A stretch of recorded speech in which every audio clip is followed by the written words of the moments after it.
ध्यान रखना।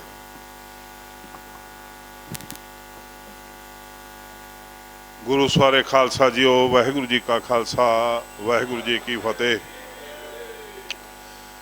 तुसां बुलारिਆਂ तो बहुत कुछ सुनिया होवेगा। असली साडा मकसद यही है कि असीं दसम पातशाह जी दे ये खालसा धर्म नूं, गुरु नानक साहब जी दे मिशन नूं किवें बचाउणा, किवें उहदी सेवा करनी आ, तां कि उस मिशन दे विचों कुछ परोपकार निकलन, कुछ परोपकारां दी गल होवे। साडी गुरु साहब जी की जिहड़ी प्रणाली आ, जिन्हां ने दसवंध देण दी प्रथा कायम कीती, उस दसवंध दे विचों गरीब बच्चों का, उन्हां दी एजुकेशन का, गरीब बीबियां का, बीमार का, यात्रू का भला होवे। असीं देख रहे हैं कि तकरीबन 40 साल तो लगातार ये बादल परिवार जिहड़ा काबज आ साडी अकाली सियासत ते। तो साडे गुरु साहब जी का जिहड़ा सिद्धांत सी, जिहड़ा उन्होंने परिवार बनाया सी, वो धरिया धराया रह गया। गुरु साहब जी ने अपना परिवार वार के पंथ बनाया। गुरु साहब जी का एक फुरना कह लो, संकल्प कह लो, संकल्प सी पंथ वसे मैं उजड़ा मन चाओ कनेरा। अज साडे लीडर का संकल्प आ कि मेरे पुत पोतरे वधन फुल्लण, साडे कुड़म वधन फुल्लण, कौम भावें टठे खूह जावे। स्पीकर नहीं यार तेरा ठीक, तेरा मैक नहीं ठीक। तो असीं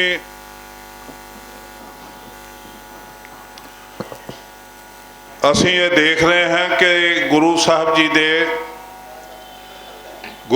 जी ने अपने 4 साहिबजादियां दी जवानी देखी। साहिबजादा अजीत सिंह जिहड़ा, ठहरो भी ठहरो, साहिबजादा अजीत सिंह जवानी की दहलीज ते सी जदों चमकौर की गढ़ी चों उसनूं थल्ले तोरिया ते शहीद हुंदियां देखिया। फिर उस तो बाद छोटा साहिबजादा तैयार होके आया, 5-5 ਸਿੰਘਾਂ ਦੇ जथे उतरते सी। छोटा साहिबजादा तैयार होके आया तो उसने आज्ञा मंगी, गुरपिता जी आज्ञा दिओ। तो दसम पातशाह जी के सामने एक मिशन सी, जिहड़ा मिशन का करार अकाल पुरख नाल सी। एक दुनियावी ममता, दुनियावी प्यार प्यो पुत्र का, उसनों पासे धर दिता। लाला दौलत राय जी लिखते ने, एक बड़ा आर्या समाजी सन, उन्होंने बड़ी ईमानदारी नाल लिखिया। वो कहते कि बड़े बड़े ऋषि मुनि होए, बड़े बड़े पैगंबर होए, अवतार होए, पर इन्ना विशाल हिरदा किसी पैगंबर का नहीं देखा जिन्ना दसम पातशाह का। वो लिखते ने कि पुत्र शहीद हो गया गढ़ी तो थले, छोटा 15 साल का साहिबजादा इजाजत मंग रहा, तो इजाजत मंगण वाले साहिबजादे नूं पता है कि मैं दोबारा वापस नहीं आना, अपने पिता नूं नहीं मिल पाउणा।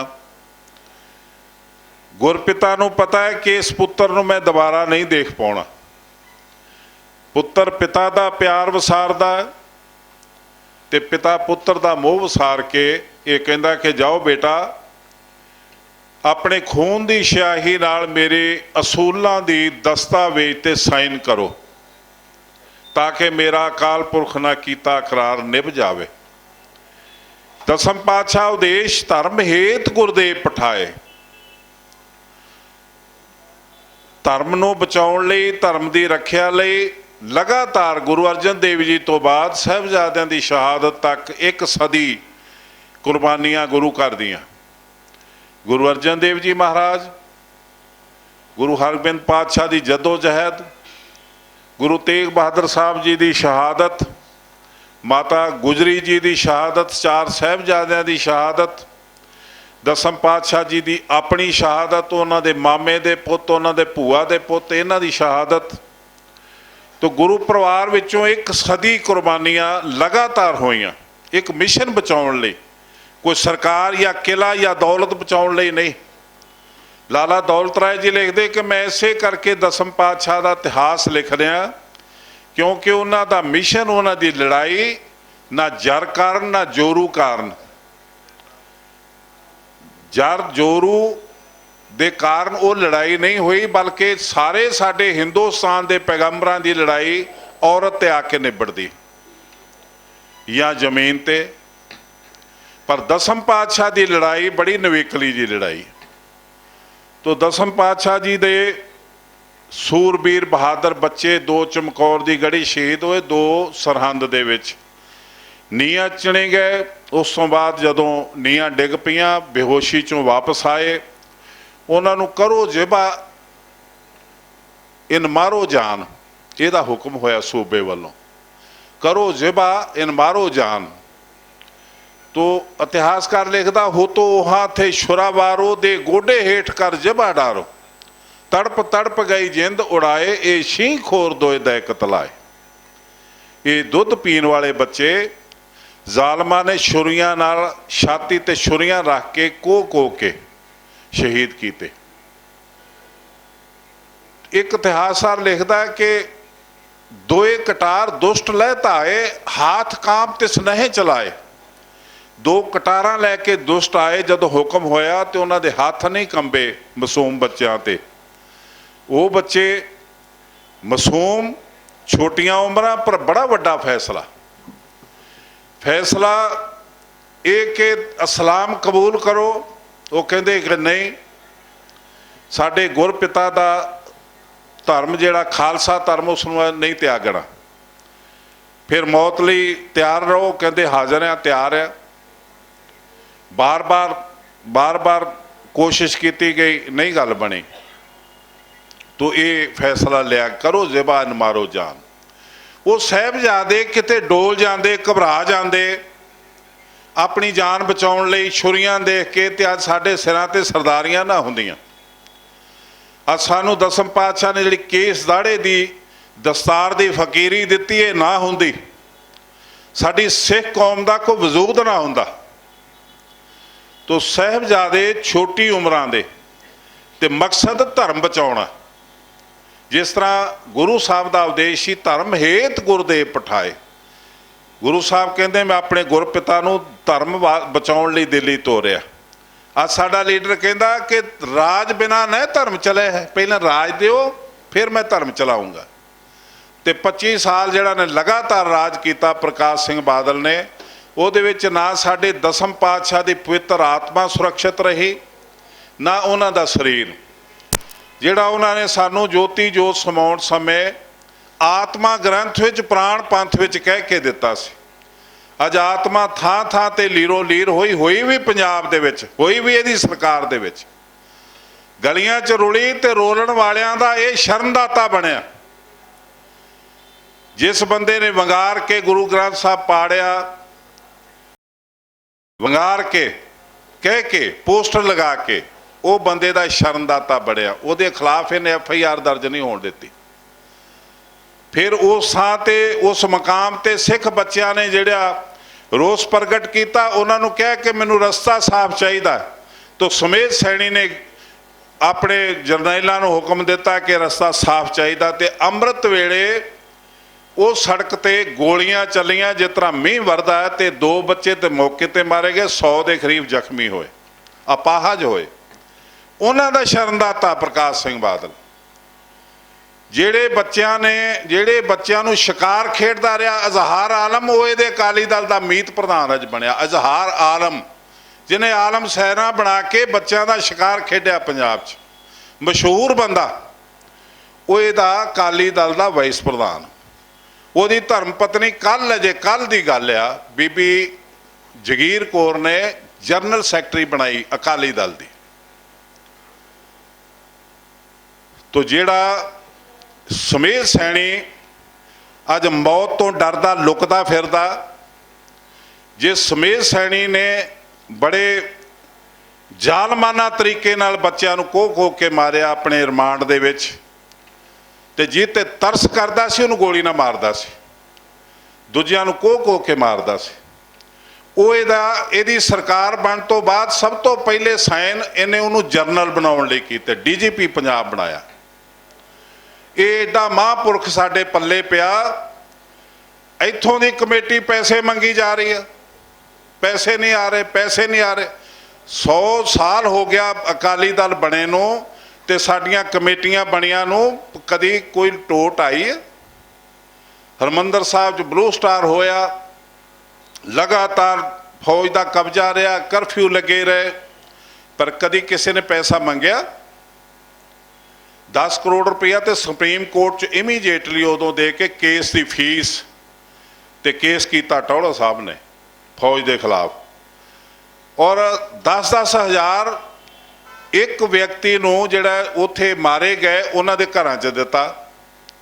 ਤਨਖਾਹਾਂ ਸਾਰਿਆਂ ਦੀਆਂ ਦਿੱਤੀਆਂ, ਰਾਗੀਆਂ ਢਾਡੀਆਂ ਸੇਵਾਦਾਰਾਂ ਦੀਆਂ, ਤੇ ਫਿਰ ਕਰੋੜਾਂ ਰੁਪਈਆਂ ਦੀਆਂ ਜੇ ਉੱਥੇ ਸੀਗੀਆਂ ਐਫਡੀਆਂ।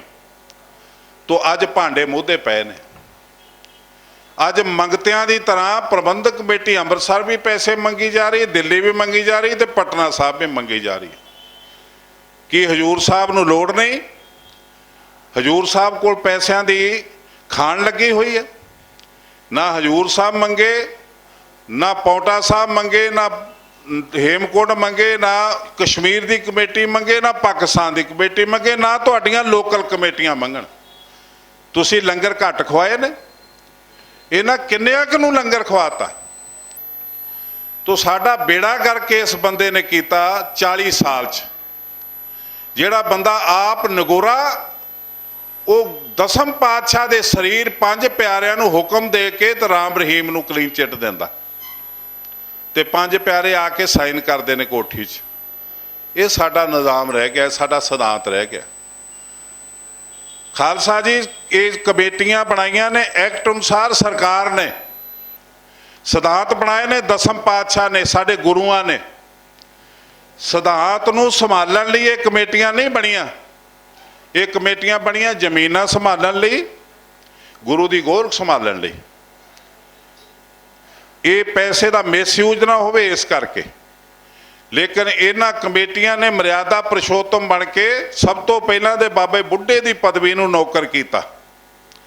ਬਾਬਾ ਬੁੱਢਾ ਜੀ ਦੀ 98 ਸਾਲ ਦੀ ਉਮਰ, ਗੁਰੂ ਅਰਜਨ ਦੇਵ ਜੀ ਉਹਨਾਂ ਨੂੰ ਗ੍ਰੰਥੀ ਥਾਪਦੇ ਨੇ। ਅੱਜ ਗ੍ਰੰਥੀ 58 ਸਾਲ ਦਾ ਰਿਟਾਇਰ ਹੁੰਦਾ। ਤੁਸੀਂ ਹੁਣ ਆਪ ਦੇਖੋ ਕਿ 58 ਸਾਲ ਦਾ ਗ੍ਰੰਥੀ ਜਿਹੜਾ ਉਹ ਹੁਕਮਨਾਮਾ ਨਹੀਂ ਲੈ ਸਕਦਾ, ਪਰ ਮੁੱਖ ਮੰਤਰੀ ਇਹ 100 ਸਾਲ ਦਾ ਹੋ ਕੇ ਵੀ ਕਹਿੰਦਾ ਮੈਂ ਅਜੇ ਜਵਾਨ ਹਾਂ ਜੀ, ਮੈਨੂੰ ਇੱਕ ਵਾਰੀ ਹੋਰ ਦਿਓ ਮੌਕਾ, ਸਰਕਾਰ ਮੇਰੀ ਆਉਣ ਵਾਲੀ ਹੈ। ਸਰਕਾਰ ਤੇ 100 ਸਾਲ ਦਾ ਬੁੱਢਾ ਚਲਾ ਸਕਦਾ, ਪਰ ਗ੍ਰੰਥੀ 58 ਸਾਲ ਦਾ ਹੁਕਮਨਾਮਾ ਨਹੀਂ ਲੈ ਸਕਦਾ। ਇਹ ਕਿਹੋ ਜਿਹਾ ਭਾਣਾ ਵਰਤ ਰਿਹਾ ਸਾਡੇ ਸਮਾਜ 'ਚ। 5 ਪਿਆਰੇ ਦਸਮ ਪਾਤਸ਼ਾਹ ਨੇ ਬਣਾਏ ਸੀ ਸੀਸ ਦੀ ਮੰਗ ਕਰਕੇ, ਪਰਖ ਕਰਕੇ, ਸਿਲੈਕਸ਼ਨ ਸੀ। ਉਸ ਸਿਲੈਕਸ਼ਨ ਨੂੰ ਸਾਡੀ ਇਲੈਕਸ਼ਨ ਖਾ ਗਈ। ਅੱਜ ਉਹ ਨੌਕਰ ਬਣੇ ਹੋਏ ਨੇ ਤੇ ਰੋਟੀਆਂ ਕਾਰਨ ਤਾਲ ਪੂਰਦੇ ਪਏ ਨੇ। ਰਾਮ ਰਹੀਮ ਨੂੰ ਕਲੀਨ ਚਿੱਟ ਦੇਣੀ ਹੈ, ਚੰਡੀਗੜ੍ਹ ਆਓ, ਆ ਲਓ ਜੀ, ਸਾਈਨ ਕਰਤੇ। ਉਹਨਾਂ 5 ਚੋਂ ਇੱਕ ਦੱਸਣ ਡਿਆ ਕਿ ਇਸ ਤਰ੍ਹਾਂ ਹੋਇਆ ਜੀ। ਫਿਰ ਉਹ 5 ਚੋਂ ਜਿਹੜਾ ਦੱਸਦਾ, ਮੈਂ ਕਹਿੰਦਾ ਸੱਚ ਬੋਲਦਾ ਜੀ। ਉੱਥੇ ਬਾਦਲ ਸਾਹਿਬ ਸੀ, ਉੱਥੇ ਚੀਮਾ ਸਾਹਿਬ ਸੀ, ਉੱਥੇ ਭੂੰਦੜ ਸਾਹਿਬ ਸੀ। ਉਹਨਾਂ ਨੇ ਸੱਦਿਆ, ਕਹਿੰਦੇ ਸਾਈਨ ਕਰੋ, ਰਾਮ ਰਹੀਮ ਨੂੰ ਕਲੀਨ ਚਿੱਟ ਦੇਣੀ। ਉਹ ਪੱਤਰਕਾਰ ਹਿੰਦੀ ਸੀ, ਜਿਹੜੀ ਪੱਤਰਕਾਰ ਤੇ ਸਾਈਨ ਕਰੇ ਉਹ ਪੰਜਾਬੀ ਸੀ। ਮੈਂ ਸੱਚ ਬੋਲਦਾ ਜੀ। ਉਹ ਸੱਚ ਬੋਲਣ ਵਾਲੇ ਨੂੰ ਜਦੋਂ ਪ੍ਰਬੰਧਕ ਕਮੇਟੀ ਨੇ, ਬਾਦਲ ਨੇ ਉੱਥੇ ਹੈੱਡ ਗ੍ਰੰਥੀ ਬਣਾਤਾ ਨਾ ਅਕਾਲ ਤਖਤ ਤੇ, ਉਦੋਂ ਦਾ ਹੁਣ ਖਾਮੋਸ਼ ਹੋ ਗਿਆ। ਹੁਣ ਉਹ ਬੋਲਦਾ ਹੀ ਨਹੀਂ। ਕੀ ਕਰੋਗੇ? ਤੋ ਸਾਡਾ ਸਿਧਾਂਤ, ਪੰਥ ਤੇ ਗ੍ਰੰਥ ਸੁਰੱਖਿਅਤ ਨਹੀਂ, ਗੁਰੂ ਦੀ ਗੋਲਕ ਸੁਰੱਖਿਅਤ ਨਹੀਂ, ਗੁਰੂ ਦੀਆਂ ਜ਼ਮੀਨਾਂ ਸੁਰੱਖਿਅਤ ਨਹੀਂ, ਯਾਤਰੂ ਨੂੰ ਕਮਰਾ ਨਹੀਂ ਮਿਲਦਾ। ਬੱਚੇ ਜਿਹੜੇ, ਕਿਸੇ ਵੀ ਬੱਚੇ ਨੂੰ ਅੱਜ ਪ੍ਰਬੰਧਕ ਕਮੇਟੀ ਦਾ ਕੋਈ ਵੀ ਲੀਡਰ ਇਹ ਹੱਥ ਖੜਾ ਕਰਕੇ ਨਹੀਂ ਕਹਿ ਸਕਦਾ ਕਿ ਅਸੀਂ ਇਸ ਬੱਚੇ ਨੂੰ, ਇਸ ਸਿੱਖ ਨੂੰ DC ਬਣਾਇਆ ਹੋਵੇ, ਪੜ੍ਹਾ ਕੇ SSP ਬਣਾਇਆ ਹੋਵੇ, ਡਾਕਟਰ ਬਣਾਇਆ ਹੋਵੇ, ਇੰਜੀਨੀਅਰ ਬਣਾਇਆ ਹੋਵੇ। ਰਾਜਸਥਾਨ 'ਚ ਮੀਣਾ ਬਰਾਦਰੀ ਨੇ ਟਰਸਟ ਬਣਾਇਆ, ਉਹ ਆਪਣੇ ਬੱਚਿਆਂ ਨੂੰ ਐਜੂਕੇਸ਼ਨ ਦੇ ਰਹੇ ਨੇ। IPS ਬਣਾ ਰਹੇ, IAS ਬਣਾ ਰਹੇ ਨੇ, ਮੁਸਲਮਾਨ ਭਰਾ ਬਣਾ ਰਹੇ ਨੇ। ਲੇਕਿਨ ਸਾਡੀ ਏਡੀ ਵੱਡੀ ਅਥਾਰਟੀ, ਸਾਡਾ 3 ਸਾਲ ਪਹਿਲਾਂ ਜਦੋਂ ਅਸੀਂ ਚੱਲੇ ਲੋਕਾਂ 'ਚ, ਪਿੰਡਾਂ 'ਚ, ਮੈਂ ਜਿਸ ਤਰ੍ਹਾਂ ਤੁਸੀਂ ਬੈਠੇ ਹੋ, ਮੈਂ ਪਿੰਡਾਂ 'ਚ ਜਾ ਕੇ ਰੋਜ਼ ਮੀਟਿੰਗ ਅਟੈਂਡ ਕਰਦਾ, ਉਹਨਾਂ ਨੂੰ ਜਾਣਕਾਰੀ ਦਿੰਦਾ ਕਿ ਅਕਾਲ ਤਖ਼ਤ 'ਤੇ ਕੀ ਹੋਇਆ ਤੇ ਕਮੇਟੀ 'ਚ ਕੀ ਹੋਇਆ ਤੇ ਕੀ ਹੋ ਰਿਹਾ ਤੇ ਕੀ ਹੋਣ ਜਾ ਰਿਹਾ। ਉਦੋਂ 1100 ਕਰੋੜ ਦਾ ਕਹਿੰਦੇ ਸੀ ਬਜਟ ਆ ਜੀ, ਤੇ ਜਦੋਂ ਮੈਂ ਇਹਦੇ ਵੇਰਵੇ ਦਿੱਤੇ ਕਿ ਇੱਕ ਪ੍ਰਬੰਧਕ ਕਮੇਟੀ ਜਿਹਦੇ ਅੰਦਰ 80 ਗੁਰਦੁਆਰੇ ਨੇ ਸਿੱਧੇ ਤੇ 400 ਗੁਰਦੁਆਰਾ, 81 ਗੁਰਦੁਆਰੇ ਸਿੱਧੇ ਤੇ 400 ਗੁਰਦੁਆਰਾ ਜਿਹੜਾ ਹਿਸਟੋਰੀਕਲੀ ਆ, ਪਰ ਲੋਕਲ ਕਮੇਟੀਆਂ ਨੇ ਤੇ ਉਹਨਾਂ ਤੋਂ ਦਸਵੰਧ ਮਿਲਦਾ ਇਨਕਮ ਦਾ ਪ੍ਰਬੰਧਕ ਕਮੇਟੀ ਨੂੰ। ਤੋ ਇਹ ਜਿਹੜਾ ਹਰਿਮੰਦਰ ਸਾਹਿਬ ਦਾ ਚੜਾਵਾ ਇੱਕ ਦਿਨ ਦਾ ਘੱਟੋ ਘੱਟ 1.25 ਕਰੋੜ ਰੁਪਇਆ, ਆਪਾਂ ਕਰੋੜ ਲਾ ਲਈਏ ਔਸਤ, ਹੁਣ ਕਰੋਨਾ ਕਰਕੇ ਘੱਟ ਆ। ਹਰਿਮੰਦਰ ਸਾਹਿਬ ਦੇ ਪ੍ਰਸ਼ਾਦ ਦੀ ਇਨਕਮ 1.25 ਕਰੋੜ ਤੋਂ ਵੱਧ, ਆਪਾਂ ਕਰੋੜ ਲਾ ਲਈਏ।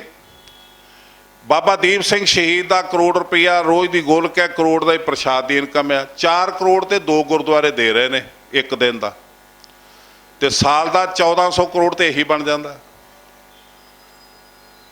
ਤੇ ਫਿਰ 78 ਗੁਰਦੁਆਰੇ ਹੋਰ ਨੇ ਜਿਨ੍ਹਾਂ 'ਚ ਬੋਰੀਆਂ ਨਾਲ ਪੈਸੇ ਭਰ ਕੇ ਲਿਜਾਂਦੇ ਨੇ। ਜਦੋਂ ਸਾਹਿਬਜ਼ਾਦਿਆਂ ਦਾ ਮੇਲਾ ਹੁੰਦਾ, ਜਦੋਂ ਦਸਮ ਪਾਤਸ਼ਾਹ ਨੇ ਕਿਲ੍ਹਾ ਛੱਡ ਕੇ ਤੇ ਇੱਥੇ ਦਮਦਮਾ ਸਾਹਿਬ ਦਾ ਸਫ਼ਰ ਕੀਤਾ, ਉਹ 1 ਮਹੀਨੇ ਮੇਲੇ ਹੁੰਦੇ ਨੇ ਜਿਹੜੇ, ਕਿਤੇ ਖਦਰਾਣੇ ਦੀ ਢਾਬ ਦੀ ਲੜਾਈ, ਮੁਕਤਸਰ ਦੀ ਲੜਾਈ, ਕਿਤੇ ਫਤਿਹਗੜ੍ਹ ਸਾਹਿਬ ਦਾ ਮੇਲਾ, ਕਿਤੇ ਚਮਕੌਰ ਦੀ ਗੜੀ ਦਾ ਮੇਲਾ, ਕਿਤੇ ਭੱਟ ਸਾਹਿਬ ਦਾ ਮੇਲਾ, ਕਿਤੇ ਮਾਛੀਵਾੜੇ ਦਾ ਮੇਲਾ। ਇਹ ਗੁਰਦੁਆਰਿਆਂ ਦਾ ਪੈਸਾ ਜਿਹੜਾ ਉਹ ਵੱਖਰਾ। 20,000 ਏਕੜ ਜ਼ਮੀਨ ਆ ਗੁਰੂ ਘਰ ਦੀ, ਹਰਿਆਣਾ ਤੇ ਪੰਜਾਬ 'ਚ ਪ੍ਰਬੰਧਕ ਕਮੇਟੀ ਦੇ ਅੰਡਰ। ਅਸੀਂ ਥੱਕ ਕੇ ਮਰ ਕੇ ਲੋਕਾਂ ਤੋਂ ਕਰਵਾ ਕੇ RTI ਪਵਾ ਕੇ, ਪਰ ਸਾਨੂੰ ਭੇਤ ਨਹੀਂ ਦੇ ਰਹੇ ਵੀ ਇਹਦੀ ਇਨਕਮ ਕੀ ਹੈ। ਮੈਂ ਇੱਕ ਦਫਾ ਇੱਕ ਭਾਸ਼ਣ 'ਚ ਗੱਲ ਕੀਤਾ, ਜ਼ਿਕਰ ਕੀਤਾ ਕਿ ਚੋਲਾ ਸਾਹਿਬ ਗੁਰਦੁਆਰਾ, ਉਹਦੀ 300 ਏਕੜ ਜ਼ਮੀਨ ਆ, ਇੱਕ ਕਾਲਜ ਆ, ਇੱਕ ਮਾਰਕੀਟ ਆ, ਪਰ ਸੇਵਾਦਾਰਾਂ ਨੂੰ ਤਨਖਾਹ ਨਹੀਂ ਦਿੱਤੀ ਜਾ ਰਹੀ ਤੇ ਪ੍ਰੋਫੈਸਰਾਂ ਨੂੰ, ਸੇਵਾਦਾਰਾਂ ਨੂੰ ਕਾਲਜ ਦੇ ਵਿੱਚ ਨਹੀਂ ਦਿੱਤੀ। 4 ਮਹੀਨੇ ਹੋ ਗਏ। ਉੱਥੋਂ ਮੈਨੂੰ ਪਿੰਡਾਂ 'ਚੋਂ ਟੈਲੀਫੋਨ ਆਇਆ, ਤੁਸੀਂ ਸਿੰਘ ਸਾਹਿਬ 300 ਏਕੜ ਜ਼ਮੀਨ ਗਈ ਆ, ਪਰ ਇੱਥੇ 350 ਏਕੜ ਜ਼ਮੀਨ ਆ ਨਹਿਰ ਦੇ ਕੰਢੇ ਦੀ, ਬਾਕੀ ਜ਼ਮੀਨ ਦਾ ਠੇਕਾ 50,000 ਆ, ਪਰ ਇੱਥੇ 60,000 ਦੇਣ ਨੂੰ ਤਿਆਰ ਨੇ, ਪਰ ਇੱਥੇ ਆਪਣਿਆਂ ਨੂੰ ਉਹਨਾਂ ਨੇ 6-6 ਹਜ਼ਾਰ ਠੇਕੇ ਤੇ ਦਿੱਤੀ ਹੋਈ। ਸਾਨੂੰ ਇਨਕਮ ਸਾਨੂੰ ਕਿੱਥੋਂ ਬਣਨੀ ਹੈ? ਤੋ ਅਸੀਂ ਜੋ ਕੁਛ ਵੀ ਕਿਹਾ, ਹਿੱਕ ਠੋਕ ਕੇ ਕਿਹਾ, ਇਸ ਕਰਕੇ ਕਿਹਾ ਕਿ ਜੇ ਤੁਹਾਡੇ 'ਚ ਦਮ ਆ ਤੇ ਹਾਈ ਕੋਰਟ ਜਾਓ, ਮੇਰੇ ਖਿਲਾਫ ਕੇਸ ਕਰੋ। ਜੇ ਤੁਹਾਨੂੰ ਅਸੀਂ ਕਿਹਾ ਕਿ ਤੁਸੀਂ ਗੁਰੂ ਗ੍ਰੰਥ ਸਾਹਿਬ ਦੀ ਬੇਅਦਬੀ ਆਪਣੇ ਭਵਨ 'ਚ ਕੀਤੀ ਆ ਤੇ ਅੱਜ ਵੀ ਕਰ ਰਹੇ ਹੋ, ਤੋਂ ਵੀ ਹਿੱਕ ਠੋਕ ਕੇ ਕਿਹਾ।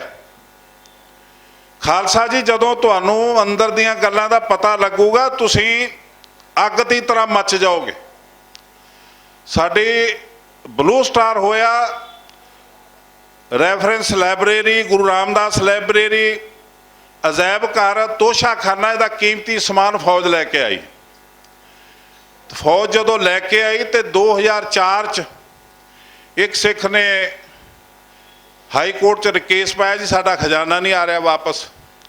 ਹਾਈ ਕੋਰਟ ਨੇ ਸਰਕਾਰ ਨੂੰ, ਆਰਮੀ ਨੂੰ ਤੇ ਹੋਮ ਮਿਨਿਸਟਰੀ ਨੂੰ ਨੋਟਿਸ ਦਿੱਤਾ। ਜਦੋਂ ਨੋਟਿਸ ਦਿੱਤਾ, ਇਹਨਾਂ ਦੇ ਜਵਾਬ ਆਉਣੇ ਸ਼ੁਰੂ ਹੋ, ਉਦੋਂ ਕਮੇਟੀ ਭੱਜ ਕੇ ਆਈ ਤੇ ਉਸ ਸਿੱਖ ਨੂੰ ਪਿੱਛੇ ਕਰਤਾ, ਕਰਵਾਈ ਸੀ ਆਪ ਹੀ ਰੇਟ ਪਟੀਸ਼ਨ, 6 ਵਕੀਲ ਕਰਕੇ ਦਿੱਤੇ। ਪਰ ਜਦੋਂ ਉਹ ਮੁਦਈ ਬਣ ਗਏ ਤੇ ਉਦੋਂ ਆਰਮੀ ਨੇ ਤੇ ਹੋਮ ਮਿਨਿਸਟਰੀ ਨੇ ਦਿੱਤੀ 4 ਰਸੀਦਾਂ ਕੱਢ ਕੇ, 3 ਕਿਸ਼ਤਾਂ ਦੇ ਵਿੱਚ ਇਹ ਸਮਾਨ ਤੁਹਾਨੂੰ ਵਾਪਸ ਕੀਤਾ। ਕਲਕੱਤਾ ਸਾਹਿਬ ਦੇ ਸਾਈਨ ਨੇ, ਕੁਲਵੰਤ ਸਿੰਘ ਦੇ ਸਾਈਨ ਨੇ, ਦਲਵੇਗ ਸਿੰਘ ਦੇ ਸਾਈਨ ਨੇ, ਇੱਕ ਹੋਰ ਸੈਕਟਰੀ ਦੇ ਸਾਈਨ ਨੇ ਰਸੀਵ ਦੇ। ਇਹ ਸਾਨੂੰ ਇੱਥੇ ਆ ਕੇ ਅਦਾਲਤ 'ਚ ਕਹਿ ਕੇ ਮੁੱਕਰ ਕੇ ਦਿਖਾਉਣ, ਅਸੀਂ ਦਿੱਤੇ ਨੇ। ਉਹਦੇ ਵਿੱਚ 200 ਸਰੂਪ ਨੇ ਜਿਹੜੇ ਹੱਥ ਲਿਖਤ ਸਰੂਪ ਨੇ। ਉਹ 200 ਸਰੂਪ ਦੇ ਨਾਲ 2 ਸਰੂਪ ਨੇ ਜਿਹੜੇ ਦਸਮ ਗ੍ਰੰਥ ਦੇ ਹੱਥ ਲਿਖਤ ਸਰੂਪ ਨੇ।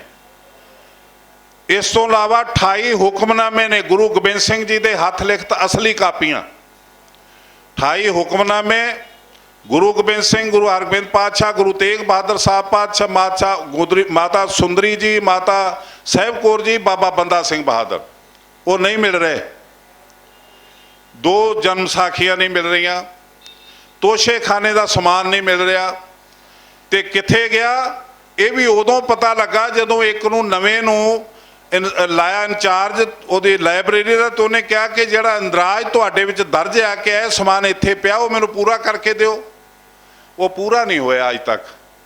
2004 ਦੇ ਵਿੱਚ ਇਹ ਕੇਸ ਹਾਰੇ, ਪਰ ਕਿਸੇ ਨੂੰ ਦੱਸ ਨਹੀਂ ਰਹੇ। ਉਸ ਤੋਂ ਬਾਅਦ ਹਾਈ ਕੋਰਟ ਨੇ ਇਹਨਾਂ ਨੂੰ ਕਿਹਾ ਕਿ ਸਮਾਨ ਕਿੱਥੇ ਗਿਆ ਸਾਨੂੰ ਦੱਸੋ, ਅੱਜ ਤੱਕ ਨਹੀਂ ਜਵਾਬ ਦੇ ਰਹੇ। 2008 ਦੇ ਵਿੱਚ ਇੱਕ ਹੋਰ ਸਤਿੰਦਰ ਸਿੰਘ ਨਾਂ ਦੇ ਸਿੱਖ ਨੇ ਕੇਸ ਕੀਤਾ ਵੀ ਇਹ ਖਜ਼ਾਨਾ ਵਾਪਸ ਆਉਣਾ ਚਾਹੀਦਾ। ਫਿਰ ਸਰਕਾਰ ਨੇ ਨੋਟਿਸ ਦਿੱਤਾ ਕਮੇਟੀ ਨੂੰ ਕਿ ਕਿੱਥੇ ਆ ਤੁਸੀਂ ਦੱਸੋ।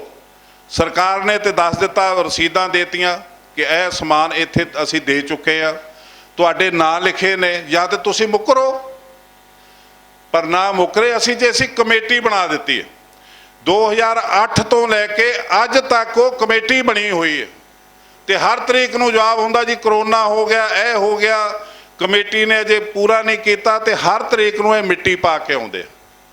ਤੇ ਗ੍ਰੰਥ ਸਾਡੇ ਉਹ ਜਿਹੜੇ ਗ੍ਰੰਥ ਸਾਡੇ ਪ੍ਰਾਤਨ ਸਿੱਖਾਂ ਨੇ ਜਿਨ੍ਹਾਂ ਨੇ ਦੇਗ ਚਲਾਈ, ਤੇਗ ਵਾਹੀ ਤੇ ਵਰਤਾ ਕੇ ਛਕਿਆ, ਸ਼ਹੀਦੀਆਂ ਪ੍ਰਾਪਤ ਕੀਤੀਆਂ, ਉਹਨਾਂ ਨੇ ਲਿਖੇ। ਇਹ ਦਿੱਲੀ ਦੇ ਸਿੱਖ ਜਿਹੜੇ ਨੇ ਤੁਸੀਂ ਚੰਗੀ ਤਰ੍ਹਾਂ ਜਾਣ ਲਓ, ਇਹ ਦਿੱਲੀ ਦੇ ਗੁਰਦੁਆਰੇ ਜਿਹੜੇ ਸਾਨੂੰ ਮਿਲੇ ਨੇ ਇਹ ਉਹਨਾਂ ਸਿੱਖਾਂ ਦੀ ਦੇਣ ਹੈ। ਇਹ ਕਿਸੇ ਦਿੱਲੀ ਦੇ ਸਿੱਖ ਨੇ ਨਹੀਂ ਲਏ, ਜਾਂ ਸਾਨੂੰ ਕਿਸੇ ਗੌਰਮੈਂਟ ਨੇ ਤਰਸ ਖਾ ਕੇ ਨਹੀਂ ਦਿੱਤੇ। ਇਹ ਦਿੱਲੀ ਦੇ ਗੁਰਦੁਆਰੇ, ਇਤਿਹਾਸਕ ਗੁਰਦੁਆਰੇ, 3 ਜਰਨੈਲਾਂ ਨੇ, ਬਾਬਾ ਜੱਸਾ ਸਿੰਘ ਆਹਲੂਵਾਲੀਆ, ਬਾਬਾ ਜੱਸਾ ਸਿੰਘ ਰਾਮਗੜੀਆ ਤੇ ਇੱਕ ਬਾਬਾ ਬਗੇਲ ਸਿੰਘ, ਇਹਨਾਂ ਤਿੰਨਾਂ ਮਿਸਲਾਂ ਨੇ 30,000 ਫੌਜ ਲੈ ਕੇ ਹਮਲਾ ਕੀਤਾ, ਲਾਲ ਕਿਲਾ ਮੱਲਿਆ ਤੇ ਬਾਦਸ਼ਾਹ ਨਜ਼ਰਾਨਾ ਲੈ ਕੇ ਆਇਆ। ਨਜ਼ਰਾਨੇ ਲੈ ਕੇ ਤੇ ਬਣਾਇਆ ਇਹ ਕਿ ਸਾਡੇ ਗੁਰੂ ਘਰਾਂ ਦੇ ਜਿੰਨੇ ਵੀ ਸਥਾਨ ਨੇ, ਸ਼ਹੀਦੀ ਸਥਾਨ ਨੇ, ਦੂਸਰੇ ਮਕਾਮ ਨੇ, ਇਹਨਾਂ ਦੀ ਨਿਸ਼ਾਨਦੇਹੀ ਦੇ ਤੇ ਇਹਨਾਂ ਤੇ ਸਾਡੇ ਗੁਰਦੁਆਰੇ ਬਣਨਗੇ, ਤੂੰ ਉਹਦੇ ਵਿੱਚ ਕੋਈ ਦਖਲਅੰਦਾਜ਼ੀ ਨਹੀਂ ਕਰੇਗਾ। ਉਹ ਉਸ ਟਾਈਮ ਦੇ ਮੁਗਲ ਬਾਦਸ਼ਾਹ ਨੇ ਨਿਸ਼ਾਨਦੇਹੀ ਕਰਵਾਈ।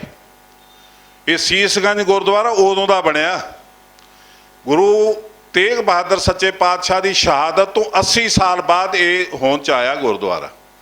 ਇੱਥੇ ਉਸ ਸਮੇਂ ਇੱਕ ਬਜ਼ੁਰਗ ਮਾਤਾ ਸੀ 90 ਸਾਲ ਦੀ, ਉਹਨੇ ਬਾਬਾ ਬਗੇਲ ਸਿੰਘ ਨੂੰ ਆ ਕੇ ਦੱਸਿਆ ਕਿ ਇੱਥੇ ਇਸ ਬੋਰਡ ਦੇ ਥੱਲੇ, ਜਿਹੜਾ ਬੋਰਡ ਅੱਜ ਕੱਟ ਕੇ ਸ਼ੀਸ਼ੇ 'ਚ ਰੱਖਿਆ ਹੋਇਆ, ਅਸਲੀ ਬੋਰਡ ਉਹ ਸੀ, ਉਹਦਾ ਮੁੱਢ, ਉਹ ਬੋਰਡ ਦੇ ਥੱਲੇ ਥੜੇ ਤੇ ਗੁਰੂ ਤੇਗ ਬਹਾਦਰ ਸਾਹਿਬ ਬਿਠਾ ਕੇ ਇੱਥੇ ਸੀਸ ਕੱਟਿਆ ਗਿਆ ਸੀ। ਇਹ ਮੇਰੇ ਪਿਤਾ ਜੀ ਨੇ ਮੈਨੂੰ ਦੱਸਿਆ, ਜਿਹੜੇ ਉਦੋਂ ਉਸ ਸਮੇਂ ਮਸ਼ਕ ਨਾਲ ਪਾਣੀ ਪਿਲਾਉਂਦੇ ਸੀ। ਉਸ ਨਿਸ਼ਾਨਦੇਹੀ ਕਰਕੇ ਸੀਸਗੰਜ ਗੁਰਦੁਆਰਾ ਬਣਿਆ, ਨਾਲ ਇਤਿਹਾਸਕ ਗੁਰਦੁਆਰੇ ਬਾਕੀ ਦੇ।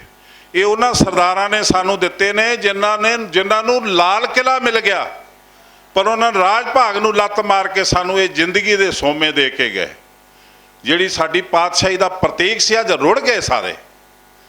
ਕਿਸੇ DAV ਕਾਲਜ ਨੂੰ, ਸਕੂਲ ਨੂੰ ਦੇਖਿਆ ਬੰਦ ਹੁੰਦਿਆਂ ਤੁਸੀਂ? ਉਹ ਮੰਦਰਾਂ 'ਚੋਂ ਪੈਸਾ ਆਉਂਦਾ। ਕਿਸੇ ਕ੍ਰਿਸਚੀਅਨ ਕਾਲਜ ਨੂੰ, ਸਕੂਲ ਨੂੰ ਬੰਦ ਹੁੰਦਿਆਂ ਦੇਖਿਆ? ਪਰ ਸਾਡੇ ਕਾਲੀ ਕਿਹੜੀ ਪਈ ਹੋਈ ਹੈ। ਇੱਕ ਇੰਡੀਆ ਗੇਟ ਵਰਗੀ ਥਾਂ ਤੇ ਸਕੂਲ ਹੋਵੇ, ਵਸੰਤ ਵਿਹਾਰ ਵਰਗੀ ਥਾਂ ਤੇ ਸਕੂਲ ਹੋਵੇ, ਤੇ ਉਹ ਟੀਚਰ ਸੜਕਾਂ ਤੇ ਧਰਨੇ ਦੇਣ ਤੇ ਲੱਖ ਲਾਹਣ ਤੇ ਇਸ ਲੀਡਰ ਦੇ। 4-4 ਮਹੀਨੇ ਦੀਆਂ ਤਨਖਾਹਾਂ ਨੇ ਦਿੱਤੀਆਂ। ਕੋਰਟ ਨੇ ਇਹ ਕਿਹਾ ਕਿ ਜਾਂ ਤੇ ਤਨਖਾਹਾਂ ਦਿਓ, ਨਹੀਂ ਤੇ ਤੁਹਾਡੇ ਸਕੂਲ ਗੌਰਮੈਂਟ ਤੇ ਕਬਜ਼ਾ ਕਰੂਗੀ। ਪਰ ਤਰਲੇ ਕਰ ਕਰਕੇ ਕਿਸ਼ਤਾਂ ਦੇ ਰਹੇ ਨੇ ਸਾਡੇ ਜਿਹੜੇ। ਹੋਇਆ ਕਿ ਅੱਜ 100 ਸਾਲ ਤੋਂ 120 ਸਾਲ ਹੋਏ ਜਦੋਂ ਪ੍ਰਾਤਨ ਸਿੱਖਾਂ ਨੇ ਦੇਖਿਆ ਕਿ ਇੱਕ ਬੇਰਿੰਗ ਕਾਲਜ ਬਣ ਗਿਆ ਈਸਾਈਆਂ ਦਾ, ਸਾਡਾ ਨਹੀਂ ਬਣਿਆ। ਸਿੱਖਾਂ ਨੇ ਦੇਖਿਆ ਕਿ ਇੱਕ DAV ਕਾਲਜ ਬਣਿਆ ਆਰੀਆ ਸਮਾਜੀਆਂ ਦਾ, ਸਾਡਾ ਨਹੀਂ ਬਣਿਆ। ਤੋ ਗਿਆਨੀ ਦਿੱਤ ਸਿੰਘ ਵਰਗਿਆਂ ਨੇ, ਗੁਰਮੁਖ ਸਿੰਘ ਮੁਸਾਫਰ ਵਰਗਿਆਂ ਨੇ, ਪ੍ਰੋਫੈਸਰ ਗੁਰਮੁਖ ਸਿੰਘ ਵਰਗਿਆਂ ਨੇ ਤੇ ਵੱਡੇ ਵੱਡੇ ਸਰਦਾਰਾਂ ਕੋਲ ਜਾ ਕੇ ਖਾਲਸਾ ਕਾਲਜ ਤਿਆਰ ਕਰਵਾਇਆ। ਇਹ ਖਾਲਸਾ ਕਾਲਜ ਜਦੋਂ ਤਿਆਰ ਹੋਇਆ ਤੇ ਪਿੰਡਾਂ ਦੇ ਲੋਕਾਂ ਨੇ ਜ਼ਮੀਨ ਦਾਨ ਦਿੱਤੀ। ਕਿਸੇ ਨੇ 10 ਏਕੜ, ਕਿਸੇ ਨੇ 5 ਏਕੜ, ਕਿਸੇ ਨੇ 15 ਏਕੜ। ਲੋਕਾਂ ਦੇ ਘਰ ਚੁੱਲ੍ਹਾ ਟੈਕਸ ਲੱਗਾ 8 ਆਨੇ। ਸ਼ਰਮਦਾਨ ਹੋਇਆ। तो ਵੱਡੇ ਵੱਡੇ ਸਰਦਾਰਾਂ ਨੇ ਆਪਣੇ ਨਾਂ ਦੇ ਹਾਊਸ ਬਣਾਏ। ਪਟਿਆਲਾ ਨੇ, ਕਪੂਰਥਲਾ ਦੇ ਰਾਜੇ ਨੇ, ਉਹ ਇੱਕ ਮਹਿਲ ਬਣਿਆ, ਬਹੁਤ ਵੱਡਾ ਕਾਲਜ ਬਣਿਆ, ਜਿਹੜਾ ਹਿਸਟਰੀ 'ਚ ਮੈਂ ਸਮਝਦਾ ਐਡੀ ਖੂਬਸੂਰਤ ਬਿਲਡਿੰਗ ਕਿਸੇ ਦੀ ਨਹੀਂ ਬਣੀ ਦੇਖੀ। ਉਹ ਜਿਹੜਾ ਕਾਲਜ ਆ ਸਾਨੂੰ ਅੱਜ ਬਚਾਉਣਾ ਮੁਸ਼ਕਲ ਹੋ ਗਿਆ। ਉਹ ਕਾਲਜ ਬਾਦਲ ਦੇ ਕੁੜਮਾਂ ਦੀ ਜਾਇਦਾਦ ਬਣ ਗਿਆ। Baring college all over world 'ਚ ਫੈਲ ਗਏ, ਸਕੂਲ ਫੈਲ ਗਏ। ਇਹ DAV college all over world 'ਚ ਫੈਲ ਗਏ, ਸਕੂਲ ਫੈਲ ਗਏ, ਤੇ ਸਾਨੂੰ ਪਤਾ ਹੀ ਨਹੀਂ ਉਹਨਾਂ ਦੇ ਚੇਅਰਮੈਨ ਕਿੱਥੇ ਰਹਿੰਦੇ ਨੇ, ਪਰ ਉਹ ਸਫਲ ਚੱਲ ਰਹੇ ਨੇ।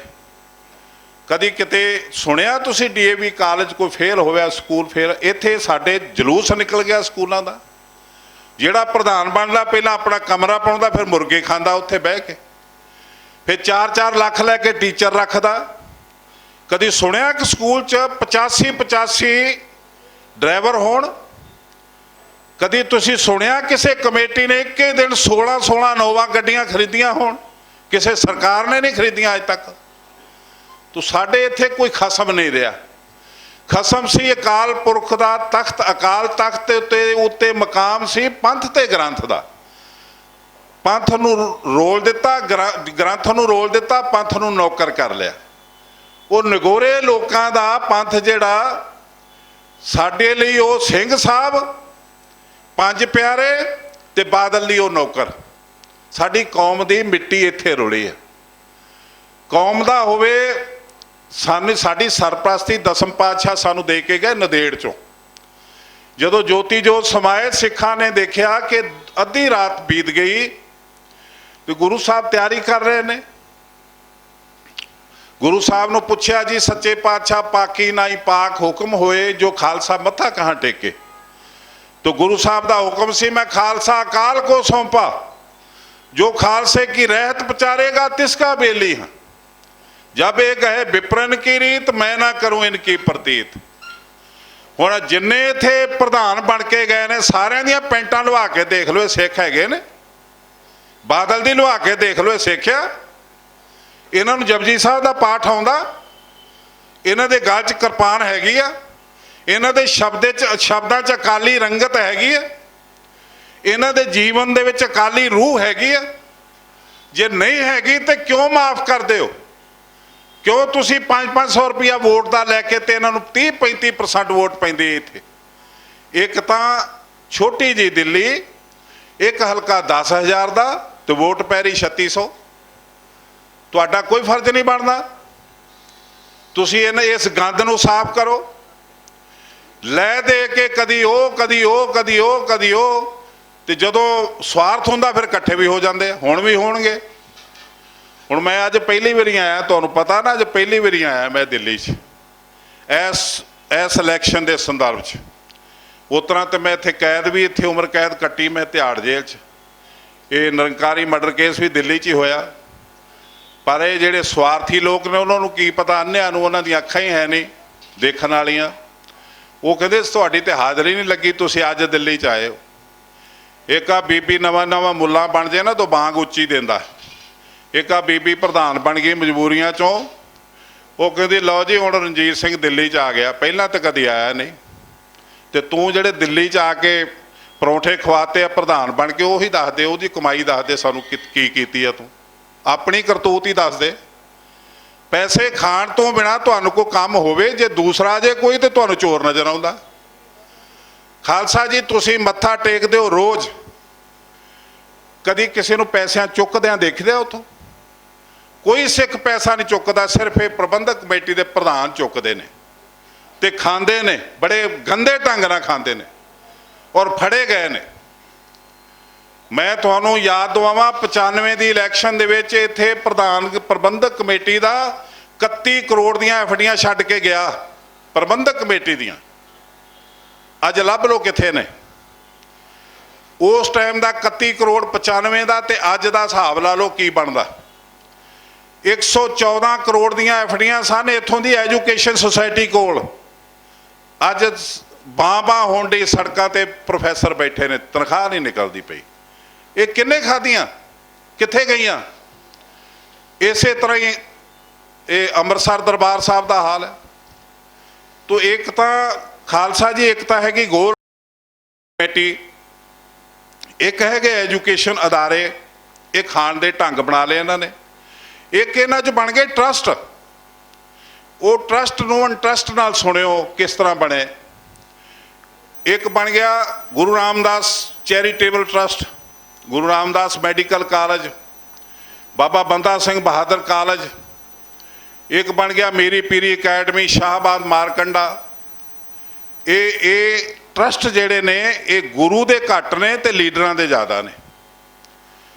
तुसी हुण देखो, पुछो किवें ये शाहबाद मारकंडा रोड दे उत्ते जमीन किसी मुसलमान भरा ने दान की,